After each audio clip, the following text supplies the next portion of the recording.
यहां पर भी श्रीनाथ जी विराज रहे हैं, लेकिन 56 भोग की जगह 56 प्रकार के जीवात्मा बैठे हैं चारों ओर। आप सब भी भोग ही हो। ठाकुर जी नवनीत चौरम हृदयस्य चौरम, वो हृदय में जो भोग उत्पन्न होता है उसको हरण करते हैं। तो यहां हर प्रकार के लोग बैठे होंगे, कोई थोड़ा तीखा होगा, कोई थोड़ा मीठा होगा, कोई थोड़ा खट्टा होगा, कोई थोड़ा कड़वा होगा, कोई ज्यादा चिकना होगा। सबके स्वभाव होते हैं ना भाई।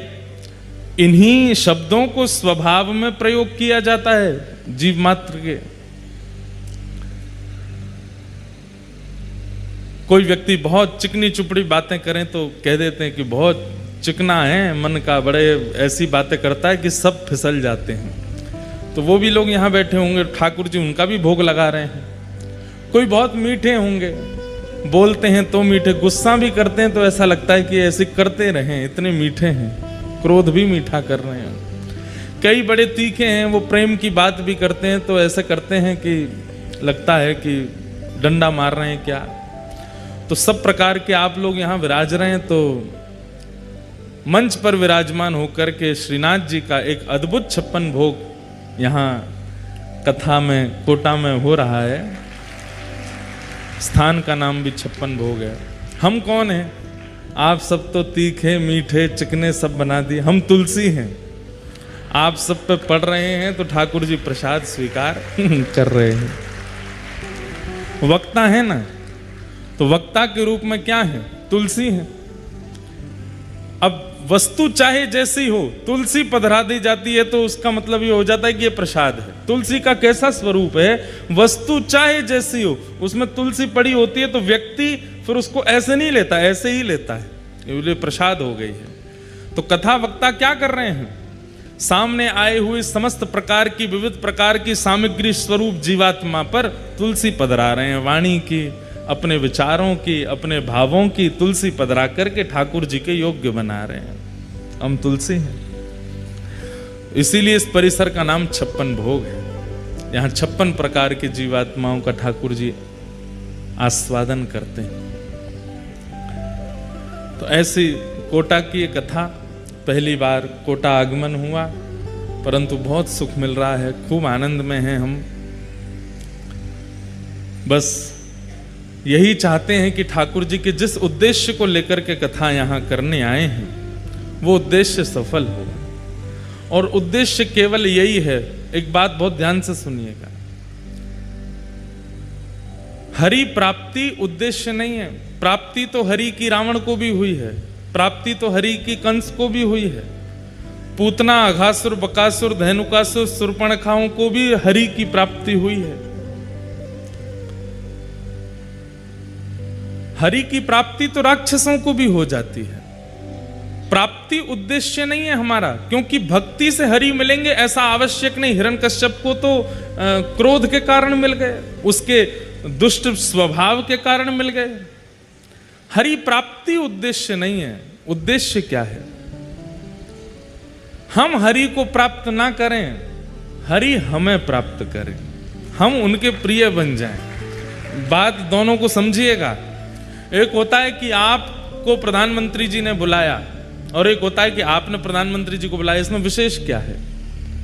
आपको प्रधानमंत्री बुलावें ये विशेष है, ठाकुर जी को हम बुलावें ये सामान्य भक्ति है, लेकिन ठाकुर जी हमें बुलावें ये विशेष भक्ति है। तो कथा से क्या होता है? निर्माण होता है जीवात्मा का। ऐसा निर्माण होता है कि उस निर्माण से ठाकुर जी फिर उस जीवात्मा को बुलाते हैं, उसको स्वीकार करते हैं, उसको अंगीकार करते हैं। ऐसी भावना है। कथा का आज तृतीय दिवस, हम लोग उसमें प्रवेश करते हैं। कल हम लोगों ने मंगलाचरण का श्रवण किया था। 3 श्लोकों में मंगलाचरण हम लोगों ने भागवत जी में जो है उसका श्रवण किया। अब आज आगे के क्रम में प्रवेश करते हैं, फिर उसी में चर्चाएं जैसी जैसी होती जाएंगी वैसे वैसे हम श्रवण करते रहेंगे। यम प्रव्रजन्तमनुपेतमपेत कृत्यम द्वैपायनो विरह कातर्या जुहाव पुत्रेति तन्मयतया तरवोऽभिनेतु तं सर्वभूत हृदयं मुनिमानतोऽस्मि। 88,000 सौनकादि ऋषि नैमिषारण्य में बैठे हैं। किस लिए बैठे हैं? मानव का कल्याण हो इस भावना से बैठे हैं। और तब उन 88,000 सौनकादि ऋषियों ने 6 प्रश्न किए हैं। इन्हीं 6 प्रश्नों में कथा चलेगी। बंधुओं, ज्ञान जो है ना, वो जिज्ञासा के पात्र में टिकता है। बहुत ध्यान से सुनिएगा सब लोग। भागवत, ये 4 शब्द हैं। भा से भक्ति, ग से ज्ञान, व से वैराग्य, त से त्याग। भागवत। यहां पर इन चारों में से अगर एक का भी आपके जीवन पर असर नहीं हुआ तो आपने कथा नहीं सुनी। आपके ऊपर भक्ति का असर होना चाहिए। पहली बात, जीवन में भक्ति आनी चाहिए। लेकिन भक्ति रूपी उस रस को अपने चित्त में धारण करने के लिए विश्वास का पात्र चाहिए। देखो, भागवत, भक्ति, ज्ञान, वैराग्य और त्याग, इन चारों को धारण करने के लिए अलग अलग कटोरियां आपके पास होनी चाहिए। अगर भक्ति चाहते हो तो विश्वास का पात्र। अगर विश्वास चित्त में नहीं होगा तो बिन विश्वास भगति नहीं। भक्ति बिना विश्वास के नहीं हो सकती।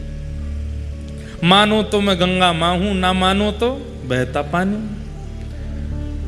भक्ति मानने से होती है, ना मानने से, बस ऐसे ही करने से भक्ति का स्वरूप नहीं होता। इसका मतलब विश्वास। श्रीमद् वल्लभाचार्य जी महाराज के श्री चरणों में सूरदास जी महाराज कहते हैं, दृढ़ इन चरणन के रो भरोसो, दृढ़ इन चरणन के रो, श्री वल्लभ नख चंद्र छटा बिन, सब जग माही अंधेरो भरोसो, दृढ़ चरणन के रो।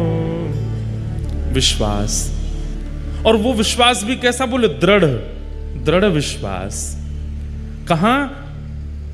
चरणन के रो, आपके चरणों में। सूरदास जी कहते हैं, मैं बिना नेत्रों के, सूरदास कहे दुविध आंधरो, बिना मोल को चेरो। मैं बिना नेत्रों का ठाकुर जी के दर्शन कर लेता हूं, ठाकुर जी के यश का वर्णन कर देता हूं, ठाकुर जी की कीर्ति का गान कर देता हूं। इसके पीछे और मेरे पास कुछ भी नहीं है, केवल एक बात है। बोले क्या? अपने गुरु के चरणार बिंदों में दृढ़ विश्वास, भरोसा। तो भक्ति यदि जीवन में चाहते हैं तो ठाकुर जी पर विश्वास करना पड़ेगा। भरोसा। और भरोसा ऐसा होता है कि फिर कई परीक्षाओं की कसौटियां जीवन में आती हैं जब विश्वास की बात आती है। तो अगर आप चाहेंगे कि आप ठाकुर जी की भक्ति करो तो विश्वास चित्त में होना चाहिए। और जैसे ही आप ठाकुर जी पर विश्वास करना प्रारंभ करोगे कि हे नाथ, आज से मेरा आप पर अटूट विश्वास है, आप चाहे जो कर लो, उसी दिन से ठाकुर जी परीक्षाएं दुगनी कर देते हैं। ऐसी ऐसी स्थिति लाएंगे, आप संकोच में पड़ जाओगे कि ठाकुर जी मेरे संग क्या कर रहे हैं। वास्तव में उस विश्वास का परीक्षण कर रहे हैं ठाकुर जी। तो भक्ति चाहते हो तो विश्वास को चित्त में लाना पड़ेगा, लेकिन विश्वास के साथ में दृढ़ परीक्षाएं भी आएंगी जीवन में। उन परीक्षाओं में डगमगाइएगा नहीं, ठाकुर जी के प्रति अविश्वास लाइएगा नहीं। एक बार विदेश में कहीं कथा कर रहा था मैं, तो वहां एक माता जी मेरे पास आई और बोली, महाराज जी, हमारे पूर्वजों ने कहा था कि सोमवार के व्रत करने से श्रेष्ठ पति की प्राप्ति होती है। हमने कहा, बोले मैंने महाराज जी 16 सोमवार छोड़ो, 16 वर्ष की 13 वर्ष की आयु से 14 वर्ष की आयु से मैंने सोमवार के व्रत किए। अब जाकर के यहां विदेश में मेरा ब्याह हुआ। मैंने कहा तो बोले पतिदेव हमारे खाते हैं, पीते हैं, उल्टे सीधे काम करते हैं, सारे सोमवार विपरीत हो गए। ठाकुर जी ने नेक नहीं सुनी हमारी। मैंने कहा अब आपकी स्थिति क्या है ये बताओ। बोले स्थिति क्या है, बस 24 घंटे अब तो यही प्रार्थना करते हैं, हे ठाकुर जी हमने क्या कमी छोड़ दी थी, क्या हमने गलती कर दी थी जो ऐसे प्राप्त हो गए। मैंने कहा मैया देखो, इसमें आप ठाकुर जी के व्रत को दोष नहीं दो, ठाकुर जी के नियम को दोष मत दो। कई बार हमारे पूर्व के प्रारब्ध कर्म होते हैं। अब व्यक्ति चाहता है कि मैं पैसे दे करके, जैक लगा करके, कैसे भी करके पास हो जाऊं, लेकिन पढ़ाई नहीं करी होगी तो कैसे पास होगा। ठीक वैसे ही अगर हम नियमों को, व्रतों को केवल अपने कार्य की सिद्धि के लिए करते हैं, पूर्व का प्रारब्ध तो है ना, वो प्रारब्ध किसी ना किसी रूप में तो आएगा। तो उन्होंने कहा कि तो फिर इसका मतलब तो व्रत करना ही नहीं चाहिए। मैंने कहा हम तो कहते ही नहीं है कि कभी किसी इच्छा कामना के लिए व्रत करो, निष्काम भाव से करो, ठाकुर जी के चरणों में प्रार्थना करो, जैसे राखो तैसे रहूं, जो दोगे जैसा दोगे, जो मिलेगा, जो जीवन में आए सब स्वीकार है। आप जैसे मारा गिरधर लाल थारो न चायो ना चूरे, मारा नट राजा थारो न चायो ना चूरे। आप चाहे जो कर लीजिए हमारे साथ, हमें सब स्वीकार है। विश्वास का मतलब यही तो होता है। तो भक्ति विश्वास के पात्र में टिकती है। अगर चित्त में विश्वास नहीं है, भरोसा नहीं है, तो भक्ति टिक नहीं पाएगी। दूसरा, आप कहेंगे कि महाराज जी विश्वास हमारा दृढ़ नहीं हो पा रहा, भक्ति छोड़ो ज्ञान दे दो, भा ग व त, तो दूसरा शब्द ग यानी ज्ञान। आप कह रहे हैं कि भक्ति के लिए विश्वास आप कर नहीं पा रहे, इससे अच्छा आप ज्ञान दे दीजिए। तो ज्ञान के लिए जिज्ञासा का पात्र। अगर चित्त में जिज्ञासा नहीं होगी तो ज्ञान नहीं टिकेगा। आप कथा में, यहां कई लोग हैं हमारे भैया सब बता रहे थे कि कथाएं सुनते रहते हैं, कभी कहीं कथा में जाते हैं, कभी कहीं कथा में जाते हैं। पूज्य हमारे पिताजी महाराज की भी कथा हुई है इस स्थान पर, 56 भोग मैदान में। एक बार मंदना परिवार के भी अंतर्गत एक कथा हुई है भीलवाड़ा में, कहाँ, भवानी मंडी में, हाँ 2004 में। वाह, तो कथाएं आप सब लोग सुन चुके हैं पहले भी, लेकिन आप मन में यह विश्वास करके और ऐसी भावना धारण करके बैठेंगे कि हम तो बहुत सुन चुके हैं, हम तो उनकी भी सुने, हम तो डोंगरे जी की भी सुने, हम तो बापू की भी सुने, हम तो उनकी भी सुने हैं। तो यहां बैठकर के आप कुछ नहीं प्राप्त कर पाओगे। मन में जिज्ञासा लेके बैठना ही पड़ेगा। भले ये व्यास जी हमसे आयु में छोटे हैं, भले ही इनकी आयु कम है, लेकिन फिर भी हमारी जिज्ञासा है कि ये क्या सुनाएंगे, हमें क्या प्राप्त होगा। जब तक ये भावना धारण नहीं करेंगे, ज्ञान नहीं आएगा चित्त में। तो भक्ति के लिए विश्वास का पात्र, ज्ञान के लिए जिज्ञासा का पात्र। तो भाग और फिर आता है व। आप कहो महाराज जी जिज्ञासा, हम में कोई जिज्ञासा ही नहीं है, हम इतने ज्ञानी हो चुके हैं, अब हम में जिज्ञासा नहीं है, कुछ और दीजिए। तो फिर तीसरा आएगा वैराग्य। वैराग्य के लिए अनुभव का पात्र। अनुभव को अगर आज की भाषा में कहूं तो ठोकरों का पात्र। वैराग्य उसी को हो सकता है जिसने बहुत अनुभव किया हो या बहुत ठोकरें खाई होंगी। किसी व्यक्ति को कथा सुनी है ना आपने, बुद्ध, बालक बुद्ध, जब उनका जन्म हुआ तो किसी ज्योतिषाचार्य ने कहा कि जिस दिन ये संसार देख लेंगे उसी दिन वैराग्य हो जाएगा। उनके पिता ने ऐसा योजना बना दी, परकोटा बना दिया एकड़ों में, बोले कभी संसार देखने ही नहीं दूंगा पुत्र को, कभी वैराग्य नहीं होगा। पूरा युवावस्था निकल गई, बाल अवस्था निकल गई, विवाह हो गया। विवाह होने के बाद जब संतान हुई तो पिता के मन में बात आई कि अब मेरे नाती हो गया है, मतलब पुत्र अब गृहस्थाश्रम में आ गया है, पत्नी बच्चों का ध्यान रखने लगा है, इसका मतलब अब इसको वैराग्य नहीं होगा। पत्नी आ गई, बच्चे आ गए, अब कैसे वैराग्य होगा? तो पिता ने कहा अब मैं कुछ दिन के लिए कहीं भ्रमण पर जा रहा हूं, और मंत्री जी आप पुत्र का ध्यान रखना, बुद्ध का ध्यान रखना, और इनकी इच्छा हो तो बाहर घुमा लाना। लेकर के गए। पहली बार बाहर निकले हैं। जैसे ही बाहर निकले तो अपने मंत्री जी से पूछे, मंत्री जी ये बालक कहां जा रहा है? बोले कि प्रभु ये विद्यालय पढ़ने के लिए जा रहा है, अध्ययन करने के लिए जा रहा है। अच्छा, हमारे गुरुजी तो घर ही आते थे पढ़ाने के लिए। बोला आपके पिता ने व्यवस्था की थी, लेकिन वास्तव में बालकों को विद्यालय जाना पड़ता है, विद्यालय में अध्ययन करना पड़ता है। बोले अच्छा। थोड़ी और आगे गए तो जाकर के देखा कि वही बालक का अब विवाह हो रहा है। बोले अच्छा, हमारा भी तो विवाह हुआ था, ये वही हो रहा? बोले हाँ, अब ये इस बालक का विवाह हो गया। वही बालक अब थोड़ा और बड़ा हुआ तो उसका विवाह हो गया।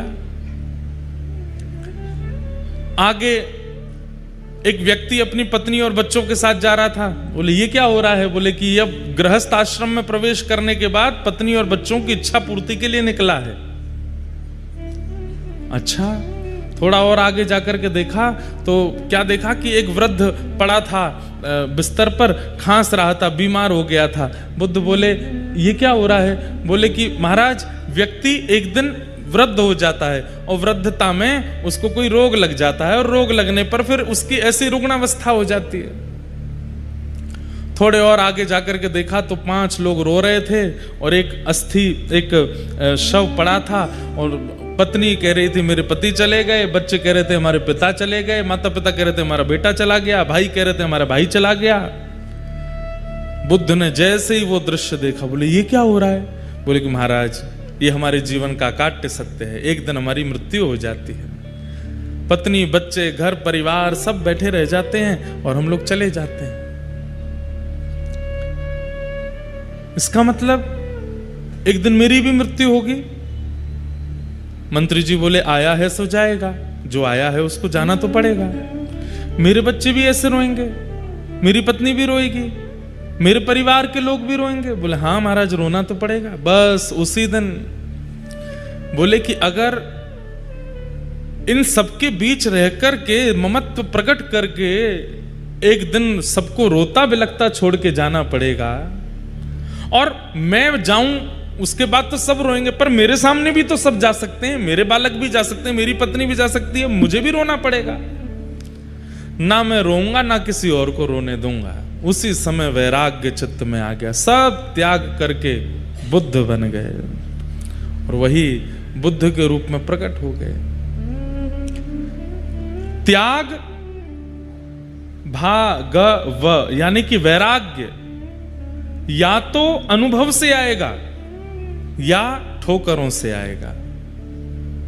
जीवन में जितने उतार चढ़ाव आते जाएंगे, जैसे जैसे लोग मिलते जाएंगे, उन लोगों से मिलने के बाद में आप लोगों को कई चीज का अनुभव होता रहेगा, वैराग्य आता रहेगा चित्त में।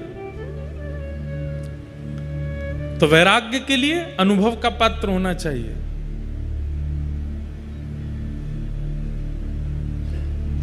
भाग व और अंतिम आया त्याग। वैराग्य और त्याग इन दोनों में अंतर है, बहुत ध्यान से सुनिएगा।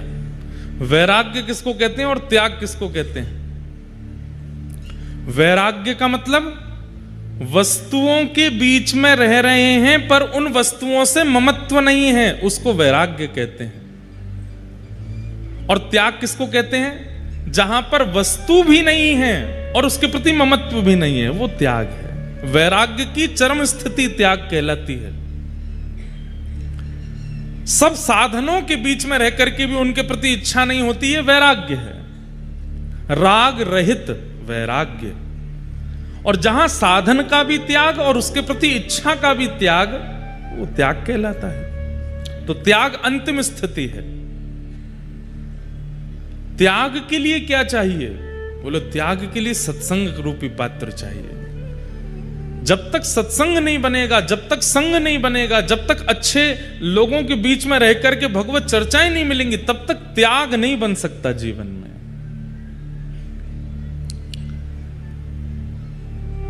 किसी एक वस्तु का आप त्याग करना चाहते हैं, जिस वस्तु का आज तक सेवन किया, उस वस्तु का त्याग आप अपनी इच्छा से नहीं कर सकते। और वस्तु का त्याग कर भी दोगे लेकिन मन में वो वस्तु चलती रहेगी। मन तो हो रहा है खा लूं, मन तो हो रहा है थोड़ा सा इसको पी के देख लूं, मन तो हो रहा है थोड़ा सा इसका सेवन तो कर लूं। मन से भी नहीं जाएगा। मन से और तन से दोनों रूप से त्याग तो तभी हो सकता है जब सत्संग मिलेगा। सत्संग का मतलब इसको नहीं कहते जो हम कर रहे हैं, यह भी सत्संग है, पर सत्संग के और भी कई रूप हैं। और कौन कौन से रूप हैं? वस्त्र भी सत्संग कहलाते हैं। आप क्या पहनते हो? अभी हम जीन्स पहन के आ जाएं फटी हुई और मंच पे आके प्रवचन करने लगे, किसी पर कोई फर्क नहीं पड़ेगा हमारी बात का। वास्तव में फर्क पड़ता भी वस्त्रों से है। क्या पहनते हैं? धोती पहनते हैं, बगलबंदी पहनते हैं, तिलक लगाते हैं, शिखा धारण करते हैं, कंठी माला पहनते हैं। सब कुछ सत्संग कहलाता है। आपका श्रृंगार भी सत्संग है, आपका आवरण यानी कि वस्त्र भी सत्संग है, आपका उठना बैठना भोजन भी सत्संग है। आप क्या खाते हैं क्या नहीं खाते हैं उससे भी सत्संग का प्रभाव होता है। कैसों के संग बैठते हैं, किससे मिलते हैं, कहां जाते हैं, कैसी स्थिति का प्रयोग करते हैं, सब सत्संग है। और इन सब का वातावरण जब होता है, अब देखो एक बात आपको बताएं, बाहर कोई स्ट्रीट फूड मिलता है ना, जो रोडों पर ठेला लेके घूमते हैं भैया, वहां आप खाने जाओ, कुछ आपको खिला देगा, जैसा होगा वैसा खिला देगा। लेकिन जैसे हम जाएंगे ना धोती बगलबंदी पहन के, तो अगर व्यक्ति ठीक होगा तो पहले महाराज जी 1 मिनट रुको, पहले बर्तन धोऊंगा, बर्तन धोएगा, फिर हाथ मांजेगा, सब साफ सुथरा करेगा, मक्खी मच्छर सब उठा देगा। क्यों? वो जानता तो है नहीं, लेकिन केवल वस्त्रों से उसको क्या अनुभव हुआ कि कोई सत्संगी महापुरुष है। इसके लिए हमको सामान्य वस्तु नहीं, कुछ विशिष्ट देना चाहिए।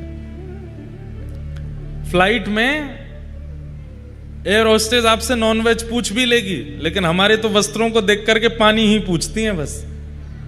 ठंडा पिएंगे कि सादा ये बता दीजिए, क्योंकि पता है भोजन तो करने वाले हैं नहीं। कैसे पता?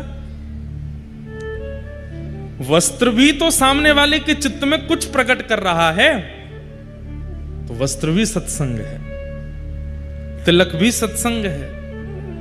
आप अपने घर पर जब फ्री टाइम में बैठते हैं, किस आकृति में बैठते हैं उससे भी पता चलता है कि आप सत्संगी हो कि नहीं। पड़ गए सोफा पे पांव ऊपर करके, ये सत्संग नहीं। वो बैठते भी सत्संगी का बैठना भी एक अलग रूप में होता है, उठना चलना फिरना सब कुछ उसका सत्संग बन जाता है। उससे त्याग बनता है। ऐसा व्यक्ति जो वस्त्रों से लेकर के भोजन से लेकर के संगति तक में सत्संग को निश्चित रखता है, वो व्यक्ति कभी भी किसी भी वस्तु का त्याग बिना किसी ममत्व के कर सकता है। उससे त्याग बन जाएगा। त्याग के लिए सत्संग का पात्र।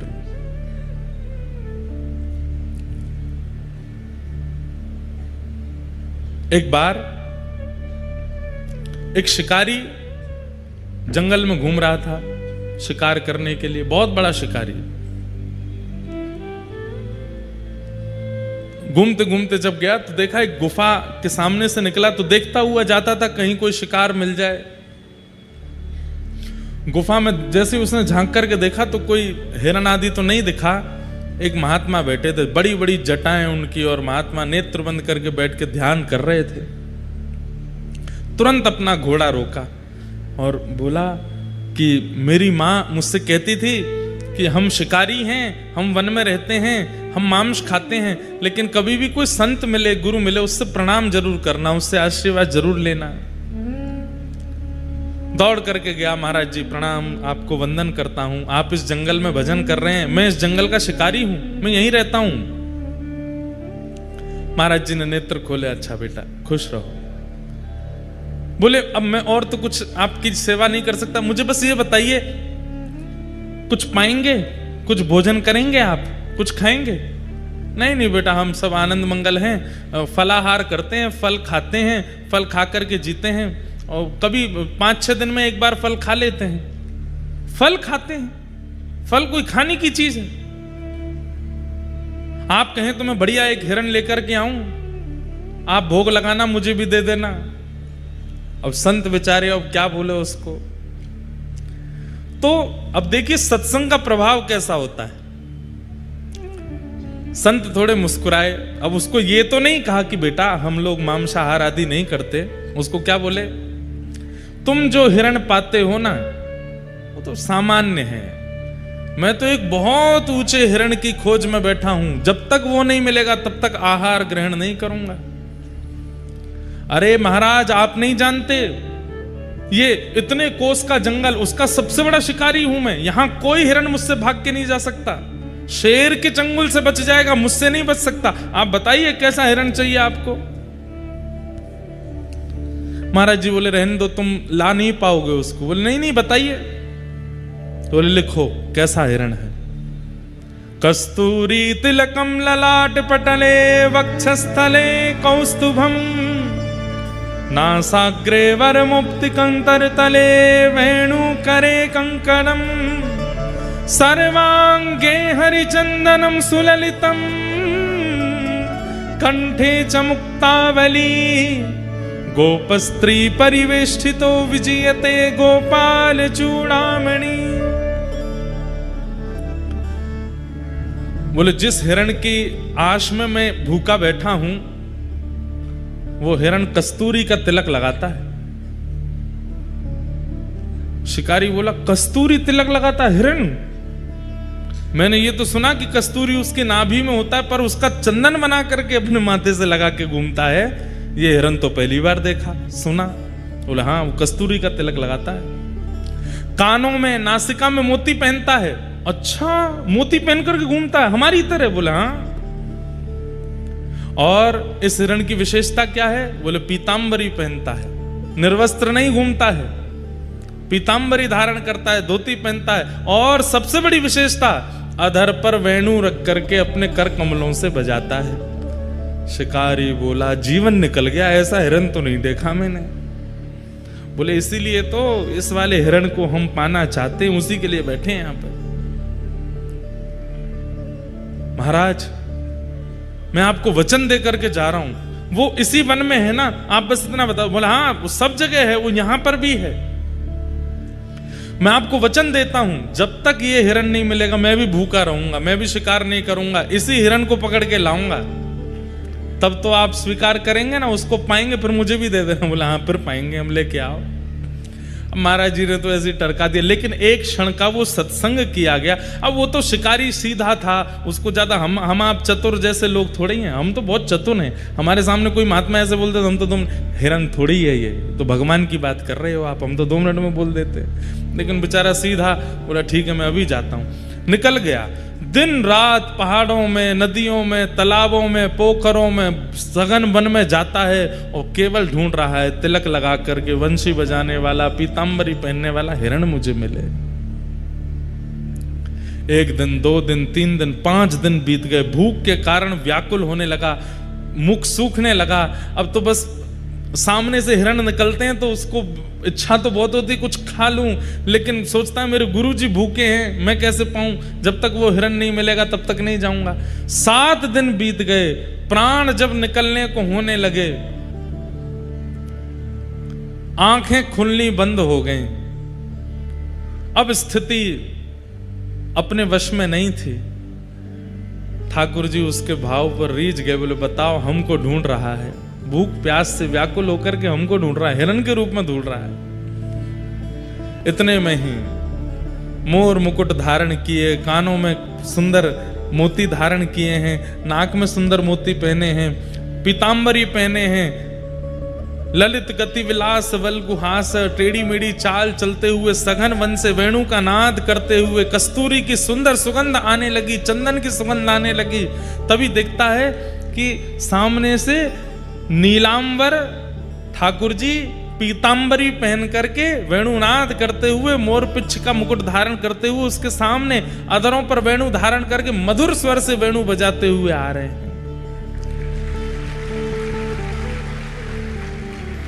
गुरु जी ने जितना बताया था सब देख रहा है। कस्तूरी की सुगंध आ रही है, नाक में मोती पहना है, कानों में कुंडल पहने हैं, पीतांबरी पहन रखी है, नील कांति नील वरण है।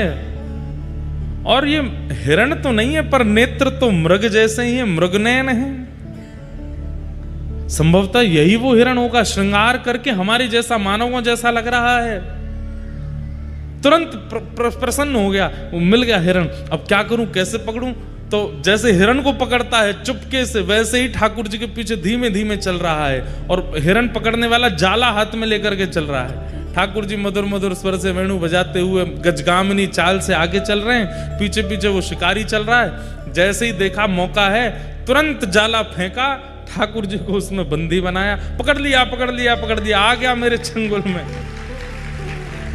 ठाकुर जी को पकड़ करके, जाला बांध करके और उठा करके अपने कंधे पर टांगा, घोड़े पर बैठ करके ले गया गुरु जी के पास। सप्ताह बाद गुरु जी बाहर से चिल्लाने लगा गुफा के भीतर से। संत बोले फिर से आ गया, अरे जल्दी बाहर आइए, बहुत मचलता हुआ हिरण है ये, बड़ी मुश्किल से पकड़ करके लाया हूं, 1 सप्ताह लग गया गुरुजी, पेट में चूहे दौड़ रहे हैं, जल्दी बाहर आओ। संत बोले पता नहीं किसको पकड़ लाया होगा, देखता हूं। बाहर जाकर के देखा तो मुरली मनोहर श्याम सुंदर कंधा पे बैठे हैं उसके, जाले में बंद होकर के, बिल्कुल ऐसे हो गया। जैसे ही ठाकुर जी को देखा, गुरु जी तो वहीं मूर्छित हो गए। शिकारी दौड़ करके गया, बोले गुरु जी होश में आओ, पानी वानी डाला। जैसे तैसे होश में आए। शिकारी बोले गुरु जी आप ठीक हो? बोले मैं ठीक हूं बेटा। वो कहाँ है हिरण? बांध रखा मैंने पेड़ से, भाग जाएगा, जल्दी करो, अग्नि चेताओ, भोग लगाओ आप, फिर मैं भी पाऊंगा। अरे पगले खोल इनको। खोलूंगा नहीं, 1 हफ्ता बाद मिला है। गुरु जी के नेत्र सजल हो गए। तुरंत कहा, बोले प्रणाम करो, साक्षात परमात्मा है, ये ईश्वर हैं, यही वो हिरण्यगर्भ हैं जिनकी इच्छा में रखता हूं। शिकारी तो प्रसन्न हो गया, दंडवत प्रणाम किया। ठाकुर जी ने उसको भी आशीष दिया, गुरु जी को भी आशीष दिया। सत्संग त्याग करवाता है।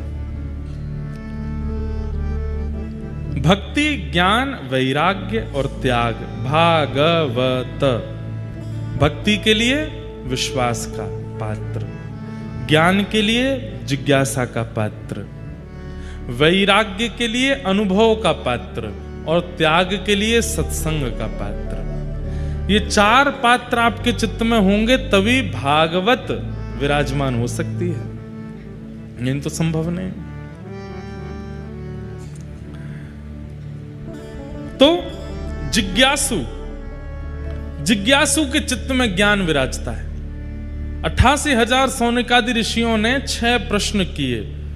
किम श्रेय शास्त्र सारः स्वावतार प्रयोजनम, किम कर्म के अवतारश्च धर्मः कम शरणं गतः। सबसे पहला प्रश्न, भगवान के अवतार का श्रेय किसको जाता है? राक्षसों के लिए आते हैं कि भक्तों के लिए आते हैं? रावण आदि राक्षसों को मारने के लिए आए कि सबरी आदि भक्तों पर कृपा करने के लिए आए? पहला प्रश्न, भगवान के अवतार का श्रेय किसको जाता है? दूसरा, शास्त्रों का सार क्या है? हमारे हिंदू वैदिक सनातन धर्म में इतने सारे शास्त्र हैं, पर इन शास्त्रों का सार क्या है, इनकी मूल बात क्या है? तीसरा प्रश्न, स्वावतार प्रयोजनम, भगवान के अवतार का प्रयोजन क्या है? कभी मानव बन के आते हैं, कभी जानवर बन के आ जाते हैं, कभी नृसिंह बन के आते हैं, प्रयोजन क्या है? किम कर्म, भगवान के कर्म क्या हैं? भगवान क्या करते हैं? अवतार लेकर के कहते हैं कि ठाकुर जी कर्म नहीं करते, ठाकुर जी सोचते हैं, ठाकुर जी चिंतन करते हैं, और जो चिंतन करते हैं वो होता चला जाता है। ठाकुर जी ने चिंतन किया कि प्रलय होना चाहिए, उनके सोचते ही प्रलय हो जाएगा। ठाकुर जी अपनी भ्रगुटी टेढ़ी करते हैं तो बादल आकाश में छा जाते हैं, ठाकुर जी प्रसन्न हो जाते हैं तो धूप निकल आती है। ठाकुर जी के चिंतन से सब कुछ होता है, तो जिनके चिंतन से सारी क्रिया क्रियान्वित हो जाती है, उनको कर्म बंधन कैसे हो सकता है? तो वो कर्म क्या करते हैं? आकर के। किम कर्म के अवतारश्च, भगवान के अवतार कितने हैं? 10 हैं, 24 हैं, कितने हैं? और फिर अंतिम प्रश्न किया, भगवान धर्म की स्थापना करके वापस चले गए अपने धाम को, तो जिस धर्म को ठाकुर जी स्थापित करके गए, भगवान के जाने के बाद उस धर्म का क्या हुआ, वो किसके पास गया? ये 6 प्रश्न हैं और इन्हीं 6 प्रश्नों में अब कथा चलेगी। सौनकादि ऋषियों ने पहला प्रश्न किया कि भगवान के अवतार का श्रेय किसको जाता है? सीधा उत्तर है, राक्षसों को मारने के लिए ठाकुर जी नहीं आते। वाल्मीकि रामायण में एक प्रसंग में ठाकुर जी कहते हैं, अगर मैं चाह लूं तो रावण का जन्म ही नहीं होगा, अगर मैं चाह लूं तो वैकुंठ में बैठे बैठे रावण का वध कर सकता हूं, लेकिन वैकुंठ में बैठे बैठे सबरी की हृदय की इच्छा पूरी नहीं हो सकती। उसके लिए तो मुझे आना पड़ेगा, उसके लिए तो मुझे प्रकट होना पड़ेगा। राक्षसों का वध वैकुंठ से हो सकता है, लेकिन भक्तों की मनवांछित इच्छा वो वैकुंठ से पूरी नहीं होगी, इसलिए भक्तों के लिए ठाकुर जी आते हैं। पहले प्रश्न का उत्तर, भक्तों के लिए ठाकुर जी आते हैं। वास्तव में तो बंधुओं अब पुकारने वाला नहीं है, अब बुलाने वाले बचे नहीं है, इसलिए ठाकुर जी आ नहीं रहे, नहीं तो आज भी ठाकुर जी प्रकट हो सकते हैं। उस भावना से, उस इच्छा से। सबसे बड़ी बात है कि भक्त के चित्त में सबसे श्रेष्ठ स्वभाव क्या हो जिससे ठाकुर जी आवे? भोलापन। हम लोग भोले नहीं हैं, हम लोग सरल नहीं हैं, सहज नहीं हैं, इसलिए ठाकुर जी आते नहीं हैं। सरलता ठाकुर जी को सबसे प्रिय है। जितने सहज, जितने सरल, जितने, मैं कथाओं में कहा करता हूं, जितने चतुर बनोगे संसार को उतने अच्छे लगोगे, और जितने सरल बनोगे ठाकुर जी को उतने बढ़िया लगोगे। जितने चतुर बनोगे, क्या आता है आपको? बोले सर्वगुण संपन्न है, चाय बनवा लो, पकौड़े तलवा लो, कचौड़ियां बनवा लो, गाड़ी चलवा लो, कपड़े धुलवा लो, पढ़ाई करवा लो, दूसरों को पढ़वा लो, नाच करवा लो, गाने गवा लो, किसी भी काम में पीछे नहीं है। ऐसे लोग संसार को बहुत प्रिय होते हैं, लेकिन एक गुण है अंदर, पर वो एक गुण भी केवल ठाकुर जी के लिए, तो ठाकुर जी को बहुत प्रिय है, ठाकुर जी को अति प्रिय है। सीधी बात, जो सरल है, सहज है, सीधा है, ठाकुर जी को बहुत अच्छा लगता है।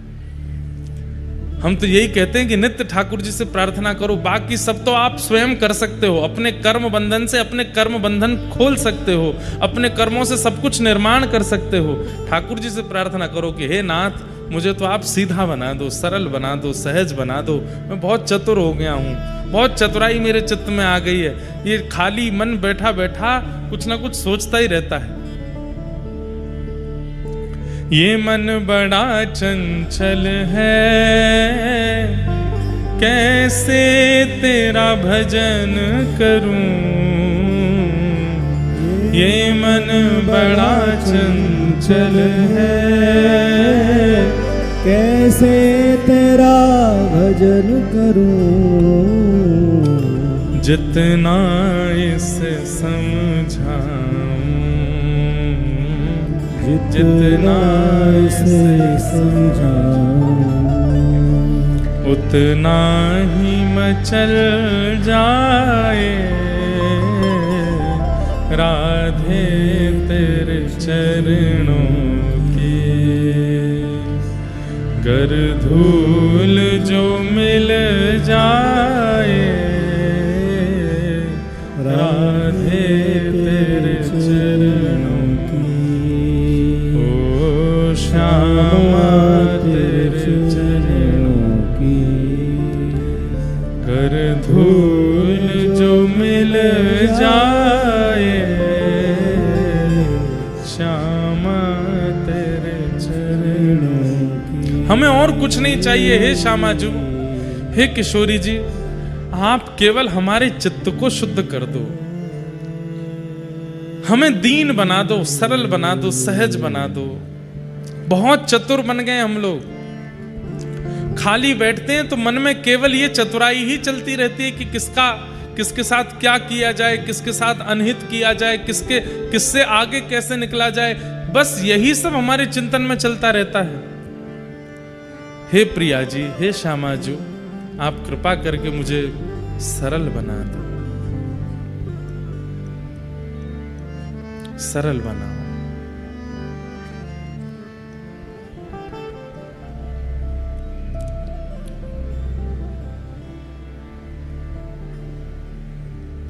श्यामा जू मोहे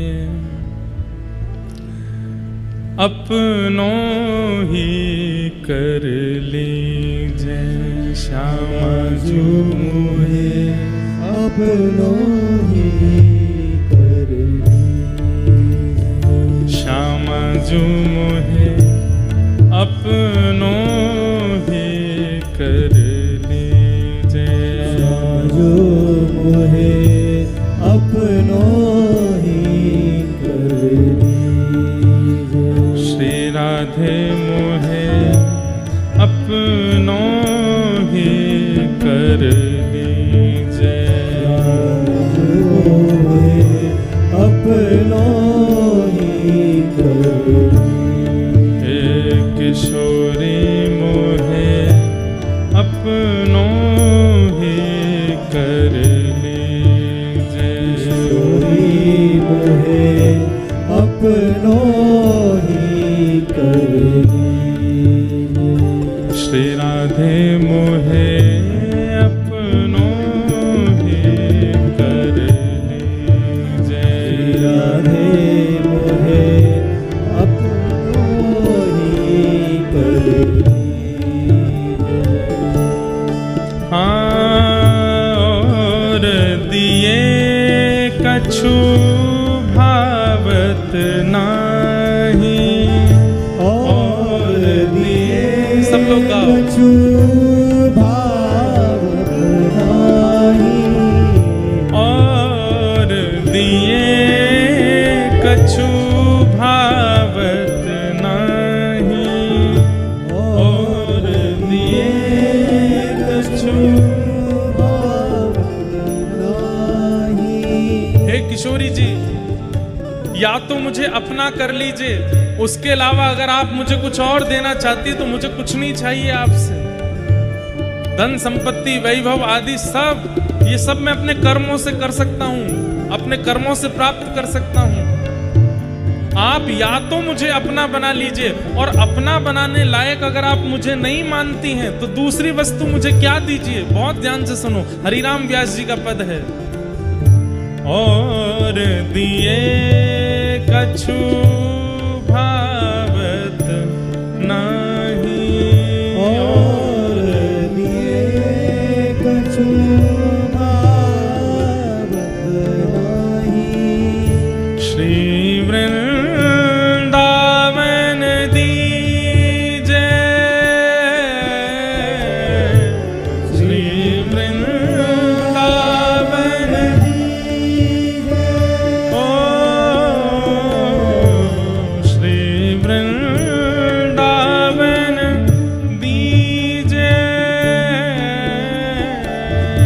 श्री वृंदावन दीजे, किशोरी मोहे अपनों ही कर लीजे, किशोरी मोहे। अपनों ही कर। हमारे व्रज में मध्य प्रदेश के एक भक्त पहुंचे जिनका नाम था भोलानाथ। किशोरी जी की प्राप्ति करने के लिए वृंदावन के सेवा कुंज में रहते, और वहां रह करके बंदरों को जो चने डाले जाते तो बंदर जब पा लेते उसके बाद जो चनों का छिलका बच जाता उसको खाते, और कभी चना हाथ में पड़ जाता, बंदर पाके चले गए, एक आध चना अगर मिल जाते तो उनको बीन करके रख लेते, जब बंदर सामने आते तो उन्हीं को दे देते, स्वयं छिलका पाते थे। अनेक वर्षों तक जब छिलका पाकर के रहे तो एक दिन किशोरी जी को बड़ी दया आ गई और उन्होंने श्री राधा वल्लभ मंदिर से उनके लिए प्रसादी भिजवा दी। गुसाई जी लेकर के प्रसादी आए और कहा, भोलानाथ जी किशोरी जी ने स्वप्न में आज्ञा करके कहा है कि भोलानाथ जी छिलका पाते हैं, उनके लिए मेरी राजभोग की प्रसादी लेकर के जाओ। ये सुनकर के भोलानाथ जी इतना रोए, इतना रोए, इतना रोए, और रोए तो रोए, किशोरी जी के ऊपर नाराज हो गए। क्यों? हे किशोरी जी, आपको मेरे पेट की पीड़ा दिखाई दे गई, मेरे हृदय की पीड़ा नहीं दिखाई दी। मैं छिलका खा रहा हूं, उसके लिए आपने अन्न मेरे पास भेज दिया, पर मेरा हृदय आपको देखने के लिए, आपके चरणों की प्राप्ति के लिए इतना व्याकुल हो रहा है, हृदय की पीड़ा आपको दिखाई नहीं दी।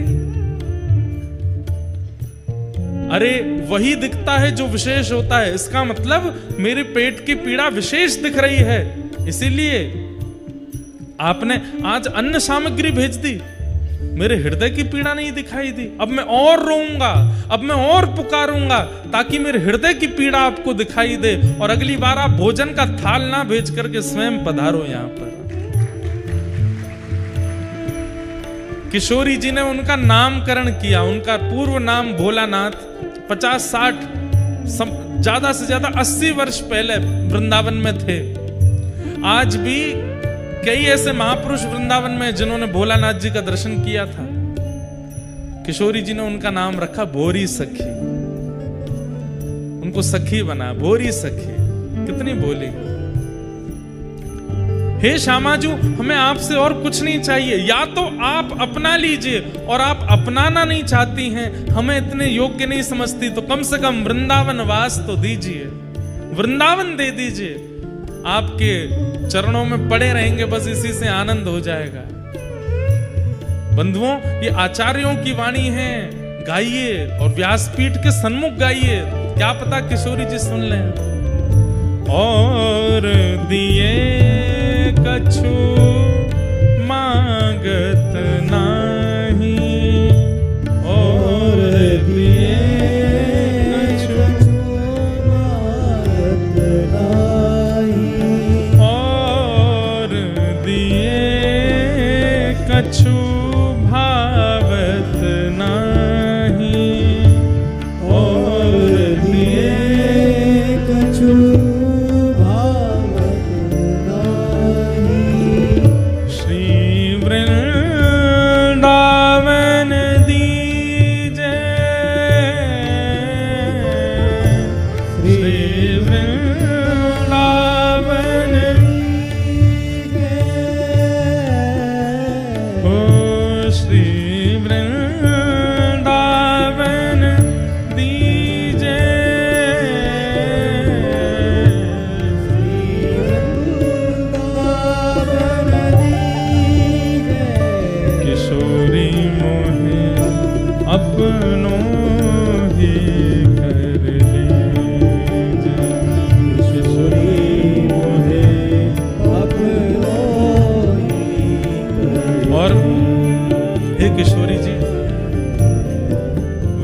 में भी मैं मानव बनूं, ऐसी मेरी इच्छा नहीं। मानव बन जाऊं तो आपकी कृपा, लेकिन मानव ना बना सको तो खग मृग पशु पंछी या वन के, खग मृग पशु पंछी या वन के, खग मृग पशु पंछी या वन के, खग मृग पशु पंछी या वन के, चरण शरण रख लीजे, चरण शरण रख लीजे, व्यास स्वामिनी की छवि निरखत, व्यास स्वामिनी की छवि निरखत, व्यास स्वामिनी की छवि निरखत, व्यास स्वामिनी की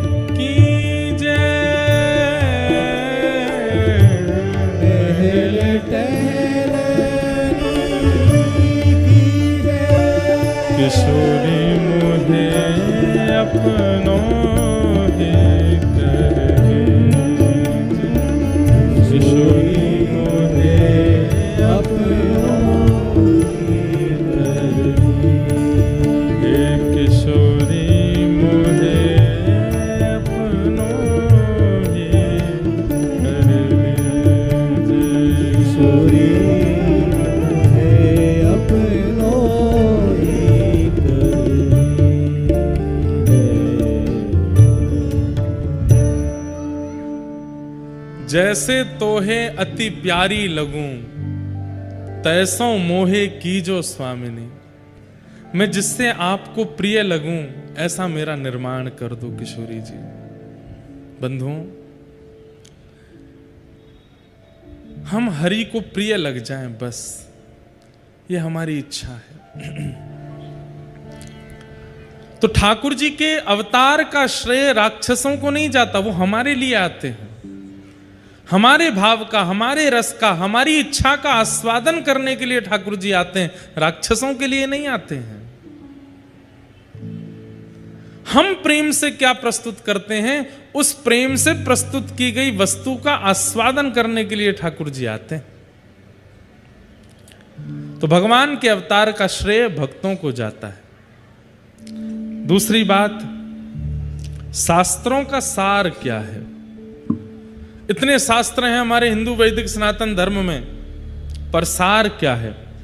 तो वेद व्यास जी महाराज ने श्रीमद् भागवत को सारम सारम समद्वितम, भागवत जी को सार बताया। चारों वेदों को सार, महाभारत का सार, सबका सार श्रीमद् भागवत है।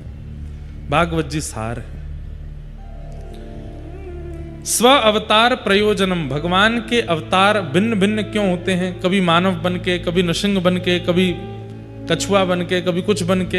एक ही रूप में क्यों नहीं आते, अलग अलग रूप क्यों धारण करते हैं। ठाकुर जी सर्व व्यापकता और सर्वग्राह्यता प्रकट करते हैं। केवल मानव बनकर के आएंगे तो एक प्रकार से जीवों के प्रति यह भावना हो जाएगी कि ठाकुर जी उनके नहीं हैं, हमारे ही हैं। वे सबके हैं, इसलिए सर्व रूप धारण करके आते हैं।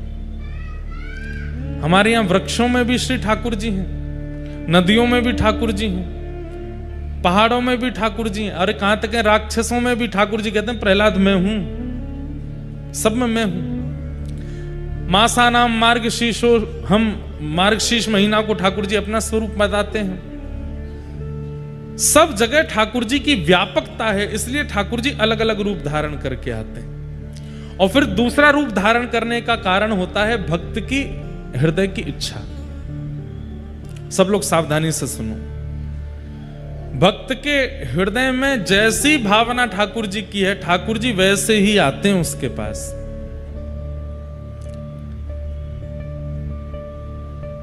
बहुत सुंदर है भैया, बैठ जाओ, हम ले लेंगे आपसे, हैं कथा के बाद ले लेंगे। और भी यहां भी कुछ लोग कुछ बना के लाएं, कथा के बाद सब लोग प्रदान कर देना।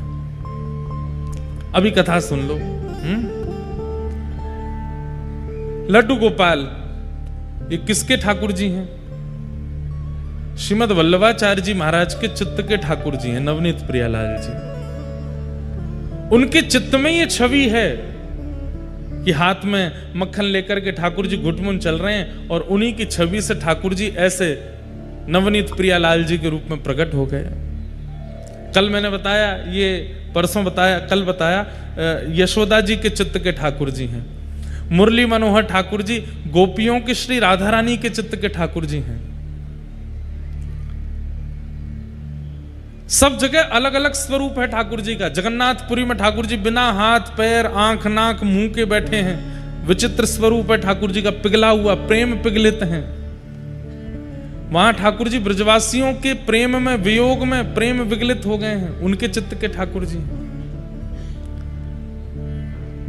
दक्षिण में एक उडुपी में श्री कृष्ण भगवान हैं, वहां के स्वरूप अलग हैं।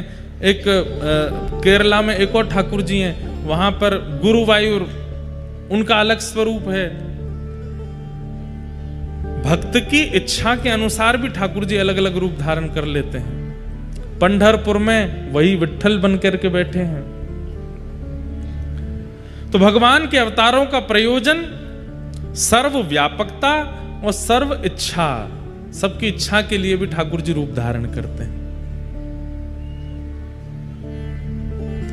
किम कर्म, ठाकुर जी का कर्म क्या है? केवल गौ ब्राह्मण संत वैष्णवों की सुरक्षा, ठाकुर जी का यही कर्म है कि ये प्रसन्न रहें। बस ये प्रसन्न रहेंगे तो पूरी सृष्टि प्रसन्न रहेगी।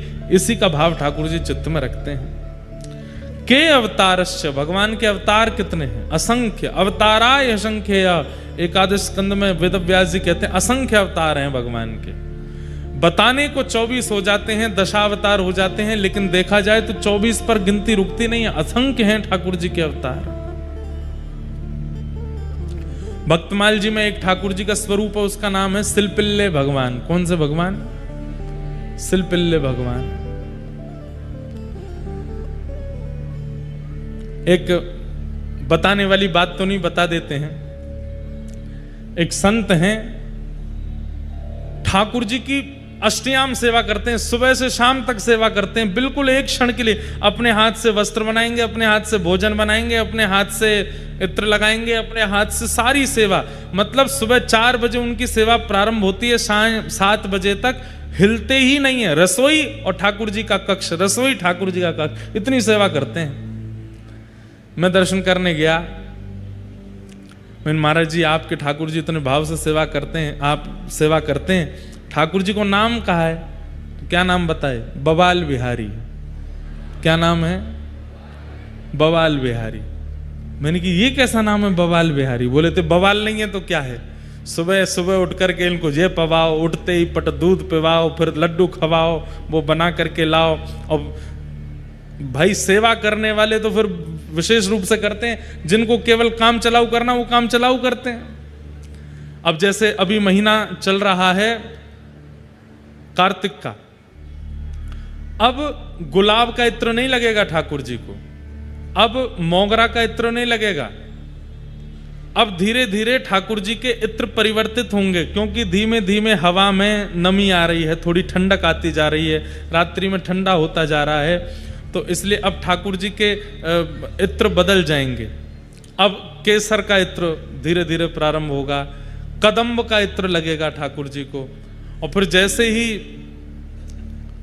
महीना ठंडा हो जाएगा पूर्ण रूप से, तो फिर ठाकुर जी को हिना का इत्र लगेगा, शमामा का इत्र लगेगा, गर्म इत्र कस्तूरी के इत्र लगेंगे। तो कितना अब इत्र का भी विचार किया जाता है, वस्त्रों का भी विचार किया जाता है। गर्मी में ठाकुर जी को बिल्कुल सूती वस्त्र पहनाए जाते हैं, अब धीरे धीरे रेशमी वस्त्र और फिर धीरे धीरे गर्म वस्त्र पहनाने पड़ेंगे। भोजन सामग्री में भी, पेय पदार्थ में भी ध्यान रखा जाता है कि गर्मी में क्या पाएंगे, सर्दियों में क्या पाएंगे। बवाल बिहारी, तो बोले इसलिए इनका इतना बवाल है, इसलिए इनका नाम हमने बवाल बिहारी रख दिया है। मैंने कहा बहुत बढ़िया। तो जाकी रही भावना जैसी, प्रभु मूरत देखी तिन तैसी। जिसकी जैसी भावना होती है ठाकुर जी उसके लिए वैसे रूप में प्रकट हो जाते हैं। धन्ना जाट के लिए सामान्य पत्थर में भी ठाकुर जी आ गए, और पुंडलीक के लिए साक्षात पंडरीनाथ भगवान द्वार पर खड़े हैं, पर उसके लिए माता पिता ही सर्वोपरि हैं। वो ईंट खिसका देता है, बोले कि मैं माता पिता की सेवा छोड़ के थोड़ी आऊंगा। जिसकी जैसी भावना वैसे ठाकुर जी हो जाते हैं। तो अवतार असंख्य हैं ठाकुर जी के, एक नहीं है। और अंतिम प्रश्न किया गया, धर्म कम शरणम गतः। अंतिम प्रश्न है कि भगवान के चले जाने के बाद, लीला पूरी करने के बाद धर्म किसकी शरण में गया? इसका उत्तर देते हुए कहते हैं धर्म हमारी शरण में है, इसीलिए धर्मो रक्षति रक्षतः। धर्म की रक्षा करने का दायित्व हमारा है। इसका मतलब रक्षा उसकी की जाती है जो शरण में है। तो ठाकुर जी धर्म स्थापित करके गए, हम लोगों को सौंप गए कि भाई आप धर्म का पालन तुम करना। जो लोग कहते हैं कि हम धर्म मार्ग पर क्यों चलें, क्योंकि आपको ठाकुर जी, इसके लिए ही ठाकुर जी आए थे धर्म स्थापित करने, और आपको देके गए कि इसका स्थापन करो, इसकी सुरक्षा करो। अगर धर्म मार्ग से विलग होकर के व्यक्ति चलता है, ठाकुर जी को बहुत पीड़ा होती है। हमने धर्म स्थापित किया और ये धर्म से विलग चल रहे हैं। ये 6 प्रश्न किए, और इन्हीं 6 प्रश्नों का अब विस्तार से उत्तर भागवत है। सूत जी महाराज अपने गुरुदेव को वंदन करते हैं, और वंदन करते हुए कहते हैं, हे साधु जनों, आप लोगों ने जो प्रश्न किया है, इस प्रश्न से कृष्ण लीला प्रकट होगी, कृष्ण कथा प्रकट होगी, इसलिए मैं इन प्रश्नों को प्रणाम करता हूं। भगवान के अवतारों का वर्णन करते हुए भागवत जी के निर्माण की कथा सुनाई। श्रीमद् भागवत क्यों लिखी गई? प्रश्न हुआ कि वेदव्यास जी महाराज ने इतने ग्रंथ लिखे थे तो फिर भागवत लिखने की क्यों इच्छा हुई? तब बताते हैं। इदं भागवतं नाम पुराणं ब्रह्म संहितम् उत्तम श्लोक चरितम् चकार भगवान ऋषि। वेदव्यास जी महाराज ने भागवत की रचना की। क्यों? जब वे इतना कुछ लिख चुके तो फिर भागवत क्यों लिखी? क्योंकि अपनी रचनाओं से संतुष्टि नहीं हो रही थी। संतुष्टि मतलब, बंधुओं देखो, रचनाकार को अपनी रचना के ऊपर पता होता है कि इससे कितना लाभ होने वाला है, कितनी हानि होने वाली है, उसको सब पता होता है। रोटी बनाने वाला, सब्जी बनाने वाली माता जी, उनको पता होता है कि सब्जी कैसी बनी है, लड्डू कैसे बने हैं। अगर श्रेष्ठ नहीं बने होते और कोई जबरदस्ती प्रशंसा करता है तो माता जी कह देती हैं, बोले कि देखो हमें पता है तुम बोल रहे हो बहुत अच्छा है, लेकिन हमको पता है आज हमने इतने मन से बनाया नहीं है, इतना अच्छा बना नहीं है। रचनाकार को पता होता है कि उसकी रचना कैसी है। वेदव्यास जी महाराज अपनी रचनाओं से संतुष्ट नहीं है। क्यों? क्योंकि व्यास जी के चित्त में इच्छा है कि मैं जो लिखूं उससे सबका कल्याण होना चाहिए, पुरुषों का, स्त्रियों का, हर जाति, हर वर्ण, हर व्यवस्था वाले का। लेकिन अभी तक जो कुछ भी लिखा है उनसे सर्वांगीण उद्धार नहीं हो रहा था। इसलिए व्यास जी लिखते तो जा रहे हैं, 18 उपपुराण लिख दिए, 17 महापुराण लिख दिए, 4 वेद लिख दिए, महाभारत लिख दी, लेकिन मन में संतुष्टि नहीं है। हर रचना के बाद सोचते हैं कि कुछ अधूरा है, कुछ रह गया है। तभी वहां नारद जी का आगमन हुआ और नारद जी महाराज आकर के बोले, व्यास जी क्या बात है, इतने असंतुष्ट क्यों हो आप? बोले देखो मैंने कितनी पोथियां लिख दी, पर इतना सब कुछ लिखने के बाद भी मन संतुष्टि नहीं हो रहा। क्यों? मुझे प्रसंग इतना प्रिय लगता है क्योंकि जब से इस प्रसंग का मैंने अध्ययन किया और कथा में कहना शुरू किया, तब से संतुष्टि हमारे जीवन में भी आई। वास्तव में संतुष्टि का प्रादुर्भाव होता कैसे? ध्यान से सुनो। नारद जी महाराज कहते हैं, व्यास जी मैं बताऊं आपको संतुष्टि क्यों नहीं है? बोले बताओ। कि भवतानुदित प्रायम यशो भगवतो मलम ये नैवा सौनतुष्येत मन्ये तद्दर्शनम खिलम। व्यास जी आपने जितने भी ग्रंथ लिखे हैं उनमें घुमा फिरा करके 4 बातों को ही प्रधानता दी है आपने। कौन सी 4 बातें? धर्म, अर्थ, काम और मोक्ष। आपने अपने ग्रंथों में यही लिखा है कि धर्म कैसे किया जाए। एक ग्रंथ में एक बात लिखी, दूसरे में दूसरी लिखी, तीसरे में चौथी लिखी, घुमा फिरा करके धर्म की प्रधानता। दूसरा अर्थ की प्रधानता, तीसरा कामनाओं की पूर्ति कैसे हो, और अंतिम बात मोक्ष कैसे मिले। इन 4 से ऊपर आपने और कुछ भी नहीं लिखा है इतने पन्नों में। व्यास जी कहते हैं तो ये संसार इस 4 के व्यूह में ही तो चल रहा है, धर्म, अर्थ, काम, मोक्ष। आप अपने आप से पूछिए, सब लोग इधर देखो, विशेष रूप से आगे वाले लोग। धर्म, अर्थ, काम और मोक्ष, सुबह से हम लोग क्या करते हैं? ये 4 ही काम करते हैं। सुबह उठते ही स्नान करना। स्नान करना क्या है? धर्म है। स्नान करने के बाद में कबर्ड खोल करके कपड़े पहनना, काम अपनी इच्छा से देखते हैं कौन सा पहनना है।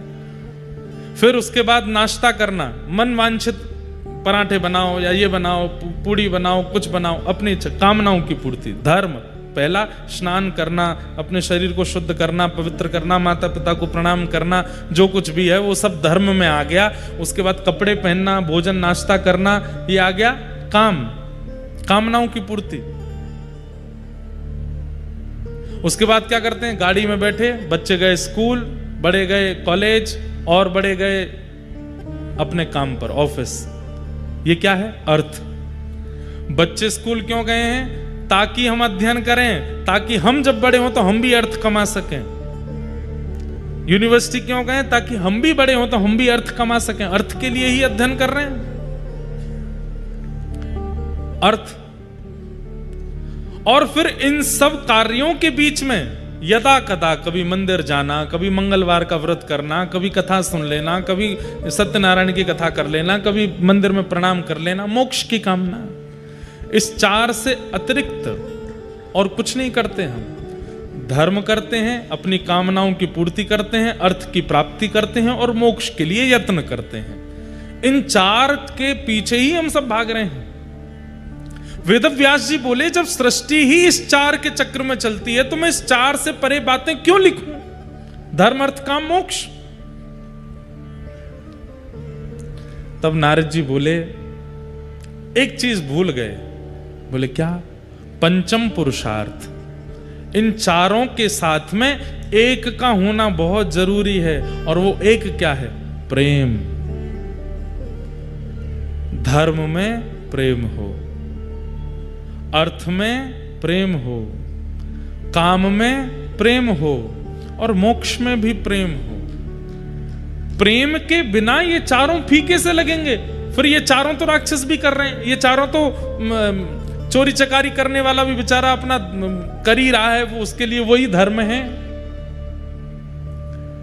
लूट मार करने वाला उसके लिए वही धर्म है, वो भी तो कर रहा है। नारद जी कहते हैं कि आपने 4 के बारे में तो वर्णन किया, लेकिन प्रेम को छोड़ दिया, इसलिए आपका चित्त असंतुष्ट है। प्रेम का पुट लगाते ही ये 4 और ज्यादा सुंदर हो जाएंगे, जैसे धर्म। अब कई लोग धर्म के नाम पर बलि चढ़ाते हैं, क्यों? प्रेम नहीं है चित्त में। प्रेम होता चित्त में तो किसी निर्दोष को क्यों मारेंगे? अब एक बात बोलें आपको हम, बलि क्या होती है, सुनो ध्यान से। कई लोग कहते हैं कि वेदों में भी तो लिखा है कि बलि होनी चाहिए, कई लोग कहते हैं कई यज्ञों में भी प्रथा है कि बलि होनी चाहिए। ध्यान से सुनिए, बलि का स्वरूप क्या है? वेदों ने कहा, आचार्यों ने कहा, पूर्वजों ने कहा कि भाई तुम्हारे चित्त में मैं करने वाला एक बकरा बैठा है, वो 24 घंटा मैं करता रहता है। गाड़ी मैंने खरीदी, घर मैंने बनाया, और इंडस्ट्री मेरी है पूरी, बच्चे मेरे हैं महाराज, पड़ोसी के भी बच्चे होते, मैंने पढ़ाया इनको, मैंने ही बताया था उसे स्कूल में भेजो। ब्याह किसी का सक्सेसफुल हो गया, मैंने ही तो बताई थी लड़की, ये तो वहां जा रहे थे करने के लिए। हर जगह ये क्रेडिट लेने वाला जो बकरा आपके चित्त में है, विशेष तिथियों में जाइए और जाकर के देवी के सामने उस चित्त के मैं रूपी बकरे की बलि चढ़ाओ, उसको नष्ट करो। मतलब हमारे दोषों को, हमारे चित्त के दोषों को ही जानवर बताया गया, उनकी बलि चढ़ाने की आज्ञा की। लेकिन भले लोग हैं हम, चित्त की बलि तो नहीं चढ़ा करके आए, जानवर को ले गए। लो महाराज, देवी प्रसन्न हो जाएंगी। दुर्गा सप्तशती कहती हैं, कुपुत्रो जायेत क्वचिदपि कुमाता न भवति। पुत्र कुपुत्र होता है, पर मां कुमाता कभी नहीं हो सकती। वो मां को कैसे प्रसन्नता हो सकती है? अब कई मंदिरों में भी ऐसा होता है, कई लोग विरोध करेंगे मेरा इस बात पर, कई जगहों पर तो प्रथा है, पहाड़ी इलाकों में कहते हैं बलि नहीं चढ़ाओ तो देवता भूस्खलन कर देते हैं, लैंडस्लाइड होने लग जाता है, बाढ़ आ जाती है। अरे नहीं, ऐसा नहीं होता। कोई देवता किसी जीव की बलि नहीं चाहता।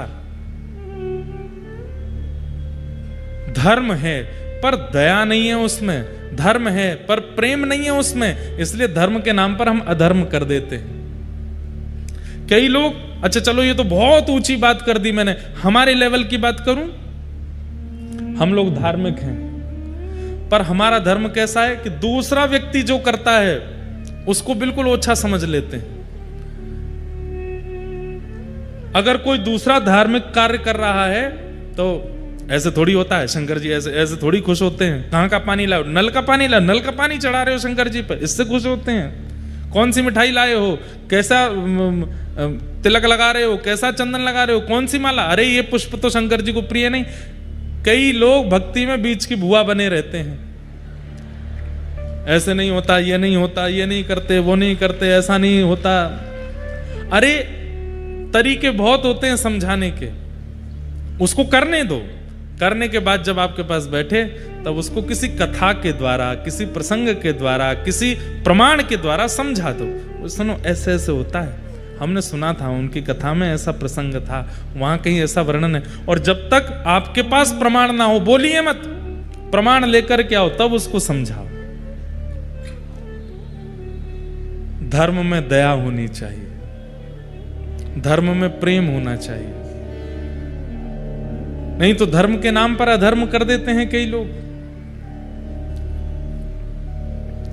अर्थ, धन कमाने में भी प्रेम होना चाहिए।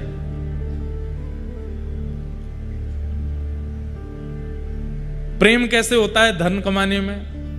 जितनी जरूरत है उससे अधिक, जैसे पता चला कि उससे अधिक आ गया है तो फिर मन में क्या विचार आता है, हमारा काम इतने में चल जाएगा पर इसका क्या करें जो इतना आया है, इससे हम कुछ दान कर दें, पुण्य कर दें, सेवा कर दें, विवाह करा दें, अनाथ बच्चों के लिए कुछ करवा दें, कहीं कोई व्यवस्था कर दें, आदि आदि आदि। धन में प्रेम आ गया तो दान बन गया। धर्म, अर्थ, काम। अब काम में प्रेम कैसे आता है? कामनाओं की पूर्ति में प्रेम कैसे आता है?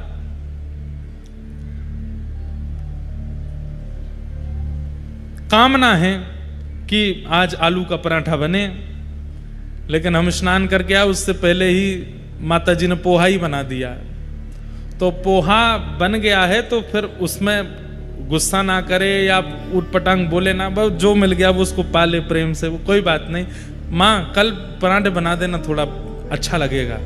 और बाकी आप जो बनाते हैं सब अच्छा ही है। पत्नी बना दे नमक ज्यादा है तो प्रेम से पाले, कुछ कहे नहीं, ये कामना में प्रेम हो गया। धर्म, अर्थ, काम और मोक्ष, मोक्ष में भी प्रेम। केवल यज्ञ किए जा रहे हैं, अनुष्ठान किए जा रहे हैं, व्रत किए जा रहे हैं, नियम किए जा रहे हैं, प्रेम का बिल्कुल ध्यान नहीं धर रहे हैं। ठाकुर जी के सामने दिया जलना चाहिए, अगरबत्ती जलनी चाहिए, अनुष्ठान होना चाहिए, यज्ञ होना चाहिए। ठाकुर जी को प्रेम कैसे प्रस्तुत हो इसका कोई विचार नहीं है। ऐसे मोक्ष की प्राप्ति से भी मोक्ष तो मिल जाता है, पर ठाकुर जी भी फिर बहुत बड़ा वैकुंठ है, उसमें कोई कोना दे देते हैं, बैठे रहो भाई, वैकुंठ चाहिए था मिल गया तुमको। 5 प्रकार की मुक्ति होती है ना, उन मुक्ति में जो केवल यज्ञ व्रत अनुष्ठान का नियम का ध्यान रखते हैं, उसमें प्रेम का ध्यान नहीं रखते, ठाकुर जी के प्रति भावना नहीं रखते, केवल नियम से सब कुछ करते रहते हैं, उनको मुक्ति मिलती है। पर कैसी मुक्ति मिलती है? वैकुंठ में एक कक्ष प्राप्त हो जाएगा, एक स्थान प्राप्त हो जाएगा, बैठे रहो वहीं पर बैठ करके चिंतन करते रहो, हफ्ता में कभी एक बार ठाकुर जी दिख जाएंगे। लेकिन प्रेम लक्षणा भक्ति करने वाली, जैसे मीराबाई, जैसे सूरदास, जैसे कुंभन दास, जैसे रहदास, ऐसे प्रेम से ठाकुर जी को पुकारने वालों को वैकुंठ मिलता है, पर ठाकुर जी इनको निज परिकर बना लेते हैं, अपना बना लेते हैं। आप हमारे पास रहो। एक कवि हुए, वो गाते हैं, गजराज तारो तेने आवने को, जावने को, खावने पकावने को मीराबाई तारी है। नरसी मेहता को तारो वही वार सवारने को, वेदन सुनावने को जयदेव तारो है।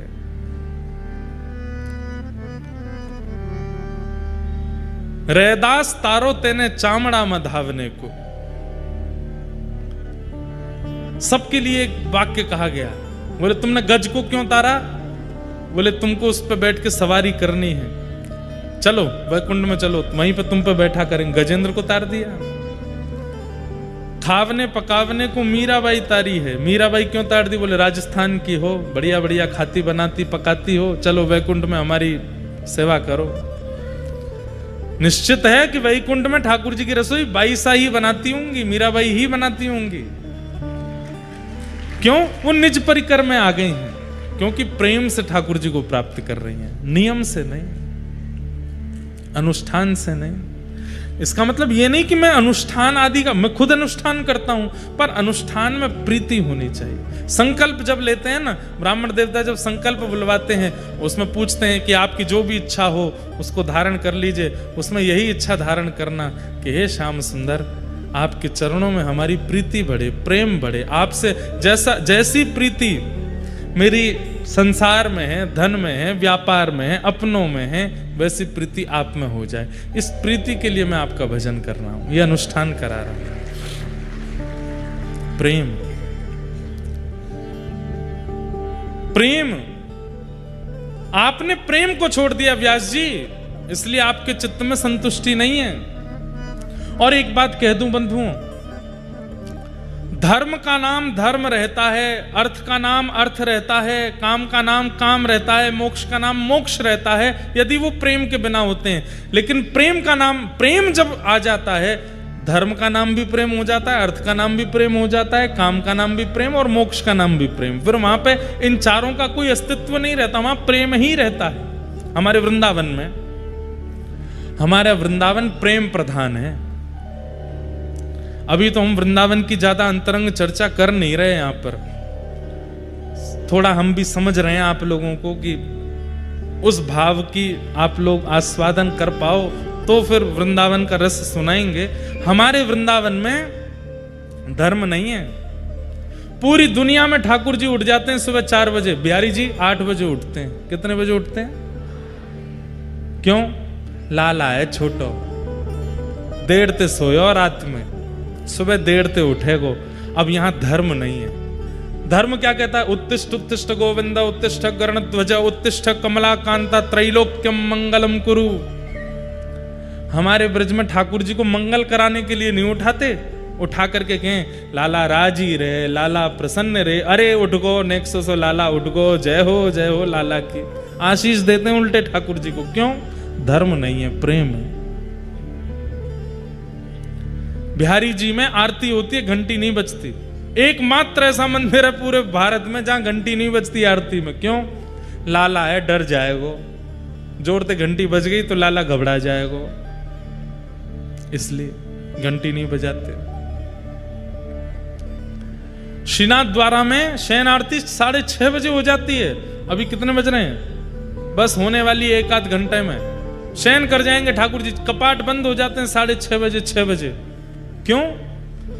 बोले कि भैया जिस समय में लाला व्रजमंडल में थे उस समय में लोग इतनी जल्दी ही सो जाते थे, इसलिए श्रीनाथ द्वारा की परंपरा में ठाकुर जी की मंगला 4 बजे हो जाती है। क्यों? लाला 6 बजे को सोयो है, 6:30 बजे को सोयो है। धर्म नहीं है, प्रेम। अच्छा, एक और बात, संध्या में उत्थापन के दर्शन होते हैं। हमारे वृंदावन में सारे मंदिर बंद हो जाते हैं 12:30 बजे तक, दोपहर में सारे मंदिर बंद। क्यों? दोपहर में सो रहे हैं ठाकुर जी हमारी आपकी तरह भोजन करके? नहीं, गैया चरावे गए हैं ठाकुर जी, गैया चरावे गए, गौचारण करने के लिए गए। अब कब खुलेंगे मंदिर? हर मंदिर को नंदालय माना जाता है। क्या माना जाता है? नंदालय, मतलब नंद भवन। और 12:30 के बाद दर्शन इसलिए नहीं होंगे, लाला गयो, गैया चरावे गयो है। अब कब खुलेंगे दर्शन? 4:30-5 बजे होंगे, जब लाला लौट के आ जाएगा। और जैसे ही ठाकुर जी लौट करके आते हैं तो सबसे पहले श्री राधा रमण जी में उत्थापन के बाद में औलाई आरती होती है। औलाई आरती में क्या करते हैं? ठाकुर जी के गाल पे इत्र लगाएंगे, हाथों पे इत्र लगाएंगे। क्यों?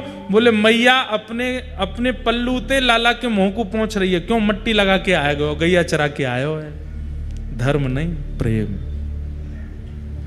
हमारे वृंदावन में धर्म नहीं है। और वृंदावन की बात सुनो, कैसा वृंदावन? श्री राधा रानी के पग पग पे प्रयाग जहां। हमारे वृंदावन में जितने कदम आप चलते हो, वॉच पहन के जानना जिसमें स्टेप्स काउंट होते हैं, और उसको 0 करके वृंदावन में घूमना। जितने स्टेप्स हो जाएं, आपके 5000 हो गए, 10,000 हो गए, 14,000 हो गए, उतने स्टेप्स को क्या मानिएगा, उतनी बार प्रयाग का दर्शन हो गया। मान लीजिए 10,000 स्टेप्स हुए तो 10,000 प्रयाग दर्शन हो गए। राधा रानी के पग पग पे प्रयाग जहां, केशव की केली कुंज कोटि कोटि काशी है। कहते हैं वृंदावन में भ्रमण करते करते जब आप सघन वन को देखते हैं, कुंज निकुंजों को देखते हैं, तो जितनी कुंज निकुंज देखते हो उतनी बार काशी जाने का फल मिलता है। केशव की केली कुंज कोटि कोटि काशी है, और एक बार नहीं, करोड़ काशी का फल मिलता है एक बार देखने से। बुद्धि चकरा जाएगी। पढ़े लिखे साइंस के स्टूडेंट्स बोलेंगे कुछ भी बोल रहे हैं व्यासपीठ पे बैठ के, पर यही तो बात है कि हमारो वृंदावन पढ़े लिखे वाले इनको समझ में ना आवे। हमारे ब्रज में एक पद गाते हैं, उस पद में कहते हैं, प्रेम को प्रमुख यही वृंदावन धाम, प्रेम ही ते पायो श्याम रसिया ने नाम, प्रेम ही ते पायो श्याम रसिया ने नाम, याए जाने कहाँ गंवार, प्रेम नदिया की सदा उल्टी बहे धार, कौन पावे या को पार, प्रेम नदिया की सदा उल्टी बहे धार। या जाने कहां गंवार। पढ़े लिखे लोग, उद्धव जी गए थे पढ़े लिखे, ठाकुर जी से कह के गए, आप रो क्यों रहे हो? ठाकुर जी बोले, ब्रजवासियों की याद आ रही है उद्धव, मथुरा जब से आया हूं मैं। परमात्मा हैं आप भगवान हैं, आपका रोना शोभा देता है। ठाकुर जी कहते हैं, मुझे पर ब्रजवासियों ने मुझे अपने प्रेम पाश में बांध लिया उद्धव, मुझे उनकी याद आ रही है। अरे ऐसी बातें मत करिए, वेद हंसेंगे आपके ऊपर। जिन वेदों ने नेति नेति कह करके आपको परमात्मा रूप बना करके प्रकट कराया, उन वेदों को क्या लगेगा जब आप कहेंगे कि आप ब्रजवासियों के लिए रो रहे हैं? ये मोह ममत्व आसक्ति आपके चित्त में, आप तो भगवान हो। उद्धव, मुझे नहीं समझ में आ रही तुम्हारी बात, तुम एक काम करो। बोले क्या? ब्रजवासियों को समझाया हो जो तुम मुझे बता रहे हो कि मैं वेदों से प्रकट होता हूं, मैं परमात्मा हूं, मैं भगवान हूं। सब लोग इधर देखो, ध्यान से सुनना। ठाकुर जी कह रहे हैं ये बात तुम ब्रजवासियों को बताया हो। उद्धव बोले, ऐसा बता करके आऊंगा, ऐसा बता करके आऊंगा, जीवन में कभी आपको याद नहीं करेंगे। माया और परमात्मा का रूप क्या होता है प्रकट कर दूंगा ब्रजवासियों के सामने अपनी लच्छेदार वाणी में। अरे मैं बृहस्पति का शिष्य हूं। भगवान बोले, जाओ सुनो, ज्यादा संस्कृत मत बोलना, ब्रजवासी सीधे हैं। मुझे मत समझाओ ठाकुर जी, आप मुझे बोलने में बहुत संकोच होता है, पर आप क्यों भूल जाते हैं कि मैं बृहस्पति का शिष्य हूं? मुझे जाने तो दीजिए। अच्छा कब आओगे तुम? शाम तक आ जाऊंगा। ठीक है, सुनो इधर आओ। ठाकुर जी ने अपना पटका उतार करके गले में पहनाया, मुकुट में से मोर पुच्छ निकाल करके पहनाया। उद्धव बोले, ये क्यों कर रहे हैं आप? इसके बिना जाओगे तो ब्रजवासी तुमसे बात नहीं करेंगे, इससे पता चल जाएगा कि मैंने तुमको भेजा है। अच्छा जाता हूं। 6 महीना बाद लौट करके आए उद्धव जी। कितने महीना बाद? 6 महीना बाद। और 6 महीना पहले जिस उद्धव की वाणी थी, उन उद्धव जी की 6 महीने बाद की वाणी क्या है? अपनी झोली फैलाते हैं और कहते हैं, आशा महो चरण रेणुज श्याम हम श्याम, वृंदावने किमपि गुल्मलतौषधीना। हे विधाता, हे परमात्मा, हे ब्रह्मा, यदि मैंने कोई अच्छे कर्म किए हों और उन अच्छे कर्मों के फल के स्वरूप अगला जन्म मेरा अगर धरती पर होना हो, कृपा करके वृंदावन में दे देना और मेरी प्रार्थना स्वीकार कीजिए, मुझे मानव बना करके मत भेजना। तो क्या बने? आशा महो चरण रेणुज श्याम हम श्याम वृंदावने किमपि गुल मलतौषधीणाम। छोटा सा पौधा बना करके भेजना, बड़ा पेड़ भी नहीं, ऐसी पौधे की जाति में भेजना जो बड़े होते ही नहीं है, छोटे ही रहते हैं। ब्रह्मा जी प्रकट हो गए, क्या मांग रहे हो उद्धव? छोटा पौधा क्यों? बोले ताकि जब जब हवा चले इन ब्रजवासियों की चरण रज मुझ पर सनाती रहे, सिर से लेके नीचे तक मैं इसी ब्रजरज में सना रहूं, ऐसी कृपा कर।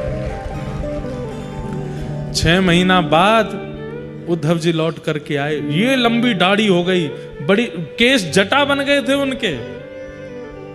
जैसे ही मथुरा पहुंचे, भगवान के सामने आ, भगवान बोले कौन हो भैया, कहां से आए हो? मैं हूं उद्धव। उद्धव तू तो शाम को आ रहा था, 6 महीना निकल गए। नेत्र सजल हो गए, उद्धव के चरणों में गिर गया, बोले नाथ मैं एक प्रार्थना करूं आपसे। बोले क्या?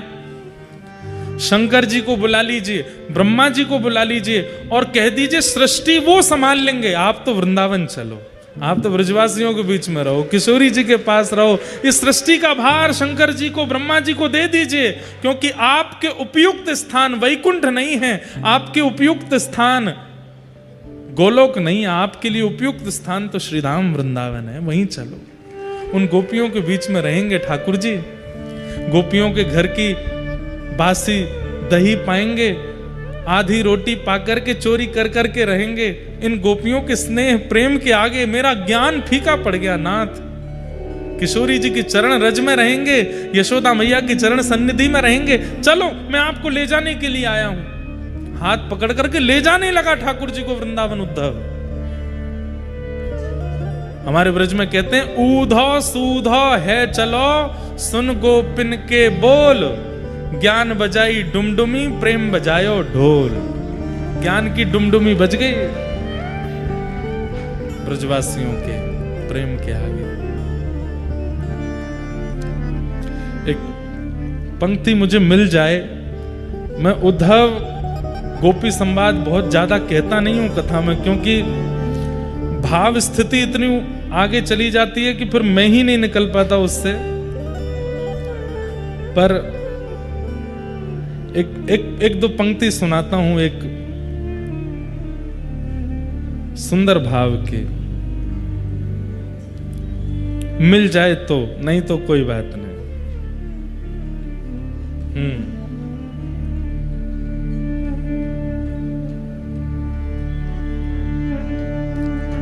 जब उद्धव जी महाराज वृंदावन गए, नंद बाबा से मिले, सोने के रथ में बैठ करके गए थे उद्धव जी। ये बात मैं प्रसंग क्यों सुना रहा हूं? हमारे वृंदावन में धर्म अर्थ काम मोक्ष कुछ भी नहीं है, केवल एक है, क्या? प्रेम। और नारद जी महाराज व्यास जी को यही समझा रहे हैं कि प्रेम का पुट आपने नहीं लगाया इसलिए असंतुष्ट हो। तो जब उद्धव जी महाराज नंद बाबा से मिले तो नंद बाबा के सामने बैठकर के उद्धव जी ठाकुर जी की बड़ी प्रशंसा कर रहे हैं। सोने के पलंग पर सोते हैं ठाकुर जी, सोने की पादुका पहनते हैं जिसमें पद्मराग की मणियां जड़ी हुई हैं। ठाकुर जी जब सवेरे उठते हैं तो सुंदर सहनाइयां बजने लगती हैं, माखन मिश्री का भोग लगता है, इतने सेवक उनकी सेवा में रहते हैं, आदि आदि। मतलब ताकि इन ब्रजवासियों को ठाकुर जी का कष्ट ना लगे। इनको पता चलेगा कि ठाकुर जी प्रेम से हैं तो ये लोग उनको भूल जाएंगे। बड़ी बड़ी बातें कर रहे थे उद्धव जी।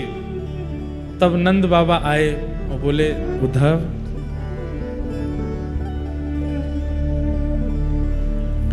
यहां तो खातो मैया सो रोटी, यहां तो खातो मैया सो रोटी, वाकु मैया सी रोटी मिली है कि ना, ऊधो सीधो बता। उद्धव, यहां तो मैं अपने हाथ से रोटी पवाऊं, बलराम अपने हाथ से रोटी पवावे, रोहिणी अपने हाथ से रोटी पवावे तो लाला पावे ही नहीं, और जबरदस्ती हम पवा भी दें तो वाके बाद भी रो तो रहे। बोले क्यों? मोकू तो मैया के हाथ से खा के ही पेट भरे, और कोई कितनों पवाए दे मेरो पेट ना भरे। तू कह रहा उद्धव कि मां सोने की थाली में पाते हैं, ऐसे पाते हैं वैसे पाते हैं, यूं बता दे कि मैया के हाथ की रोटी मिलती है कि नहीं कन्हैया को? यहां तो सो तो बाबा की गोदी, यहां तो सो तो बाबा की गोदी, ऊंचे ऊंचे पलंग बने, मखमल के गद्दे बिछे हैं, लेकिन लाला रात भर छटपटावे। बोले क्यों? बोले नींद तो मोकू नंद बाबा की गोदी में ही आवे और मेरी गोद में आके सोवे। अरे मथुरा जावे से एक रात्रि पहले तक भी मेरी गोद में सोवे लाला। यहां तो सो तो बाबा की गोदी, वहां बाबा की गोदी मिली है कि ना, उधो सीधे बता। ए उद्धव, वहां वाकू बाबा की गोदी मिल रही है कि नहीं? तू तो ये बता। वाकू यशोदा मैया के हाथ की रोटी मिल रही है कि नहीं? ये बता।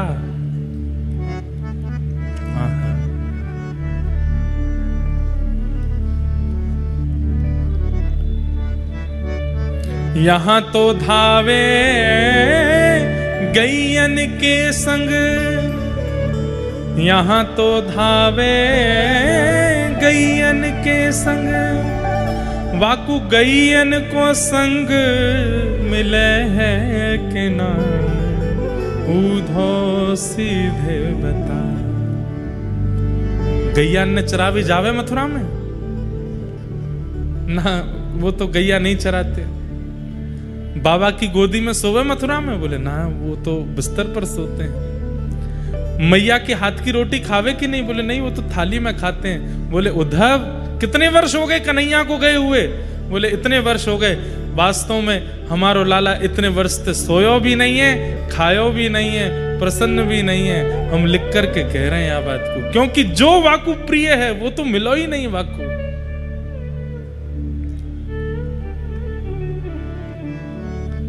गुजराती में भी एक पद द्वारिका में गाते हैं, नंद बाबा ने माता यशोदा जी सांभरे, ममता नी मूर्ति मारी रह गई गोकुल मां। छप्पन भोगन थाल धराई के, कांसानी थाली मारी रह गई गोकुल मां। नंद बाबा ने माता यशोदा जी सांभरे, ममता नी मूर्ति मारी रह गई गोकुल। सब कुछ है मथुरा में, सब कुछ है द्वारिका में, लेकिन वो प्रेम नहीं है जो ब्रजवासी देते हैं। उद्धव जी महाराज रोते हुए 6 महीना बाद पहुंचे हैं और ठाकुर जी के चरणों में प्रार्थना कर रहे हैं कि नाथ वापस चलो, वृंदावन में ही रहेंगे और कहीं नहीं जाना है। तुरंत ठाकुर जी ने उद्धव को कहा, उद्धव नेत्र बंद करो, और नेत्र बंद करके कहा अब खोल करके देखो। जब खोल करके देखा तो जितने ब्रजवासी ब्रजमंडल के सब ठाकुर जी के अगल बगल में प्रकट हो गए, उद्धव जी को वहीं दर्शन देने लगे। उद्धव जी बोले नाथ ये कैसा दर्शन है? ठाकुर जी कहते हैं मैं व्रज से कभी विलग नहीं होता उद्धव, मैं जहां हूं व्रज मुझ में ही है, व्रज मेरे साथ ही है। प्रकट लीला में सबको ऐसा नहीं पता चलेगा कि मैं व्रज के साथ चल रहा हूं, सबको लगेगा कि अकेले कृष्ण ही द्वारिका जा रहे हैं, अकेले कृष्ण ही मथुरा निवास कर रहे हैं। पर वास्तव में ये दिव्य दृष्टि अब तुम्हें प्राप्त है। बिना श्री जी के, बिना नंद बाबा के, बिना यशोदा मैया के, बिना वृंदावन के एक क्षण भी मैं नहीं रहता हूं। ये वृंदावन 24 घंटे मुझे घेरे रहता है। और उद्धव खिड़की से झांक करके देखो वृंदावन की ओर। जैसे उद्धव जी महाराज खिड़की से वृंदावन की ओर देखते हैं तो क्या पाते हैं? कभी यमुना में श्री कृष्ण दिखाई देते हैं, कभी गिरिराज जी पर श्री कृष्ण दिखाई देते हैं, कभी किसी वृक्ष पर वंशी बजाते हुए श्री कृष्ण दिखाई देते हैं, कहीं गैया चराते हुए दिखाई देते हैं। ठाकुर जी कहते हैं उद्धव, वृंदावन भी मुझसे विहीन नहीं है, मैं सदा वृंदावन में रहता हूं। पर अब से नियम ये होगा कि पूर्व में तुम्हें प्रत्यक्ष वृंदावन में दिखता था, पर अब जो प्रेम युक्त होकर के वृंदावन में आएगा उसी को मेरा अनुभव होगा। बाकी वृंदावनम परित्यज्य पादमेकम न गच्छति, मैं एक पग भी वृंदावन से बाहर कभी नहीं जाऊंगा, मैं सदा वृंदावन में ही रहूंगा। ऐसा श्री धाम वृंदावन। मीराबाई गा रही हैं लागे वृंदावन नीको आली माने, लागे वृंदावन नीको,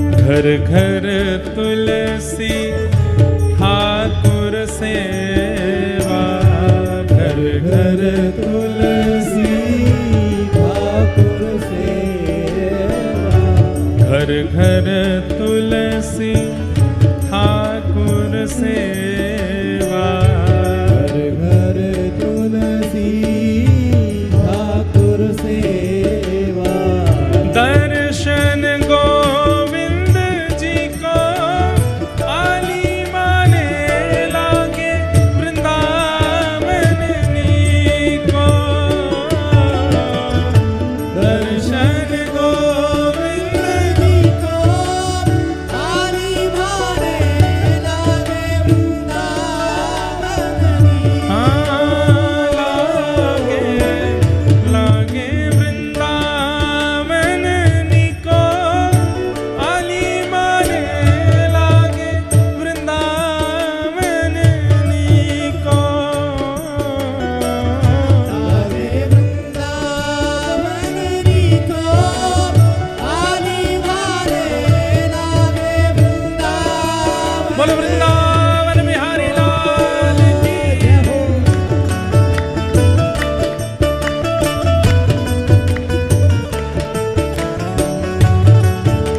यहाँ वाले भी ताली बजा के गाओ भैया, भुजा उठाओ।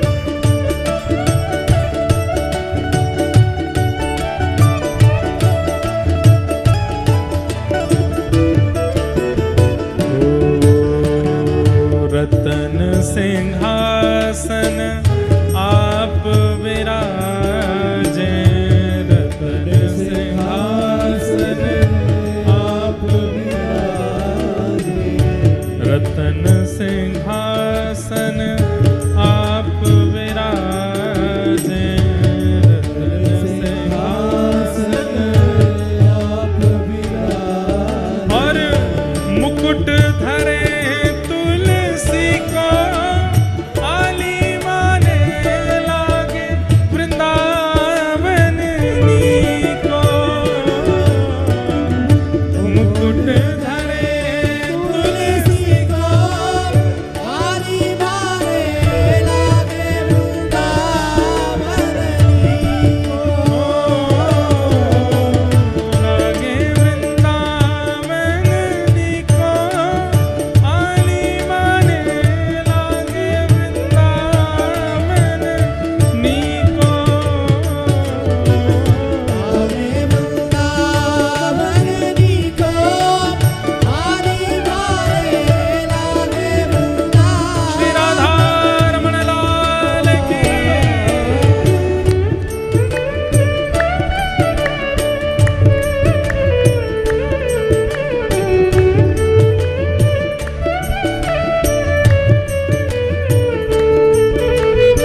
विराजो।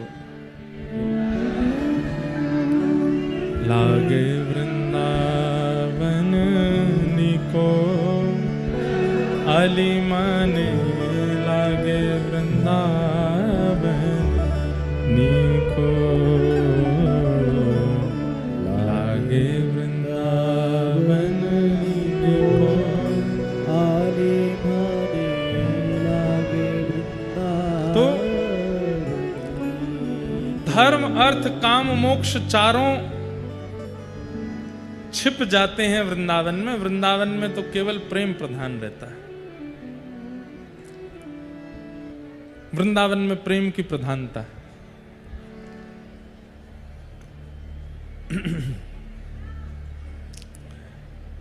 वही बात यहां पर श्री नारद जी महाराज वेदव्यास जी को समझा रहे हैं कि व्यास जी, आपने जितना कुछ भी लिखा है उसमें प्रेम की प्रधानता नहीं है, इसलिए आपका चित्त अशांत है। भवतानुदित प्रायम यशो भगवतो मलम, ये नैवासौ न तुष्येत मन्ये तद्दर्शनम खिलम। आप उसमें प्रेम की प्रधानता करो।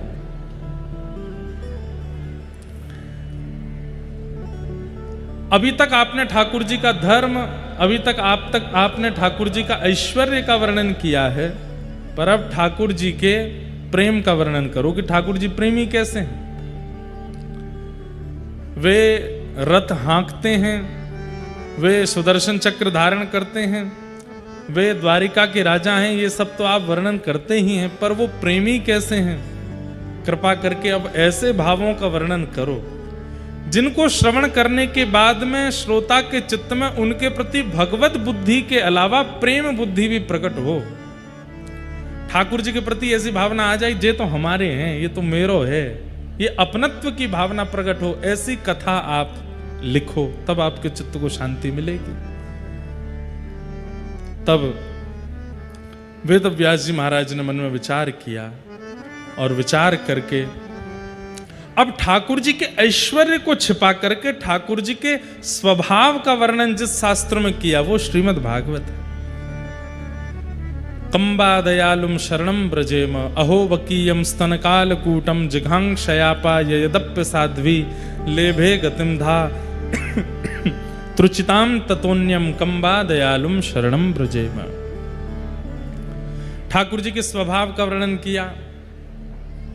कैसा स्वभाव है? वही जगत नियंता जगदाधार जो अंतर ध्यान होने की सामर्थ्य रखते हैं, जो तीनों लोगों को अपनी भ्रगुटी पर धारण करते हैं। उनकी व्रज में क्या स्थिति है?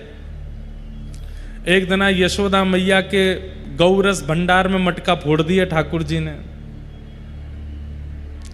और उनके घर में जाए जाए करके तो मटका फोड़े ही हैं। लेकिन आज यशोदा जी के गौरस भंडार में जब मटका फोड़ो, मैया बोली आज लाला को नहीं छोड़ूंगी, या को बताऊंगी। मैया पीछे छड़ी लेकर के भाग रही, आगे आगे लाला भाग रहा है। आकाश में 33 कोटि देवता कह रहे हैं, मैया जिनके पीछे आप छड़ी लेके भाग रही हो, ये अपनी बौह उठा लेते हैं ना तो प्रलय हो जाता है। आपका कैसा सौभाग्य, आपसे डर के भाग रहे हैं। ये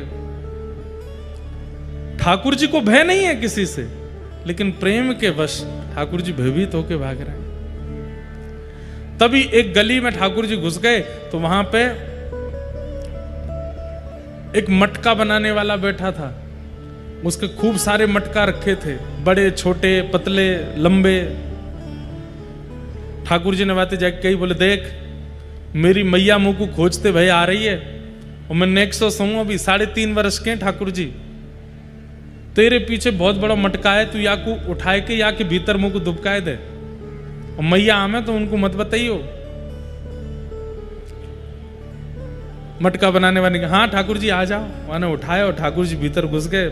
जैसी धरो मैया आई, मैया ढूंढती भाई सब जगह, लाला को देखो लाला को देखो, सबने मना करी ना है लाला तो ना है। मैया ढूंढ रही है, ढूंढते ढूंढते मैया तो कहीं चली गई, और ठाकुर जी अंदर बा में मटका में बैठे हैं भीतर।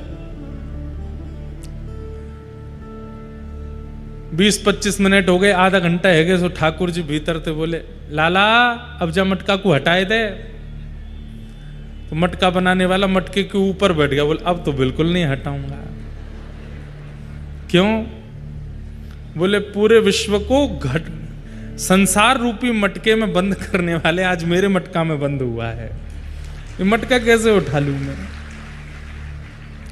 ठाकुर जी बोले देख, तू जानता नहीं है अभी मुझे। बोले कौन हो?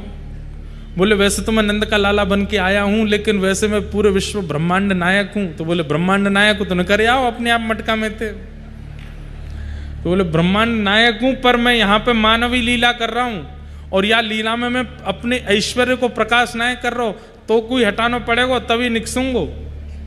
तो मटका बनाने वाले बोलो अच्छा तो एक बात बताओ, आप परमात्मा हो ना? भीतर से ठाकुर जी भीतर बात कर रहे हैं, वो ऊपर बैठा मटका के। ठाकुर जी कह रहे हैं अरे मुंह को सांस नाए आ रही, मुंह को हवा नाए लग रही है, तू जल्दी मटका खोल। और तू मटका खोल तो सही, फिर दारी के तो बताऊंगा मैं। बोले अब तो बिल्कुल नहीं खोलूंगा।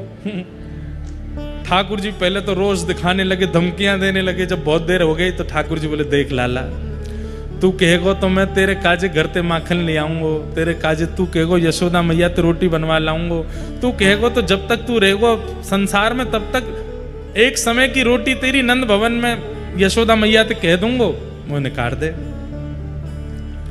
मटका बनाने वाला बोलो ये सब चीज ना चाहिए मुंह को। तो कहा चाहिए वो बता दे।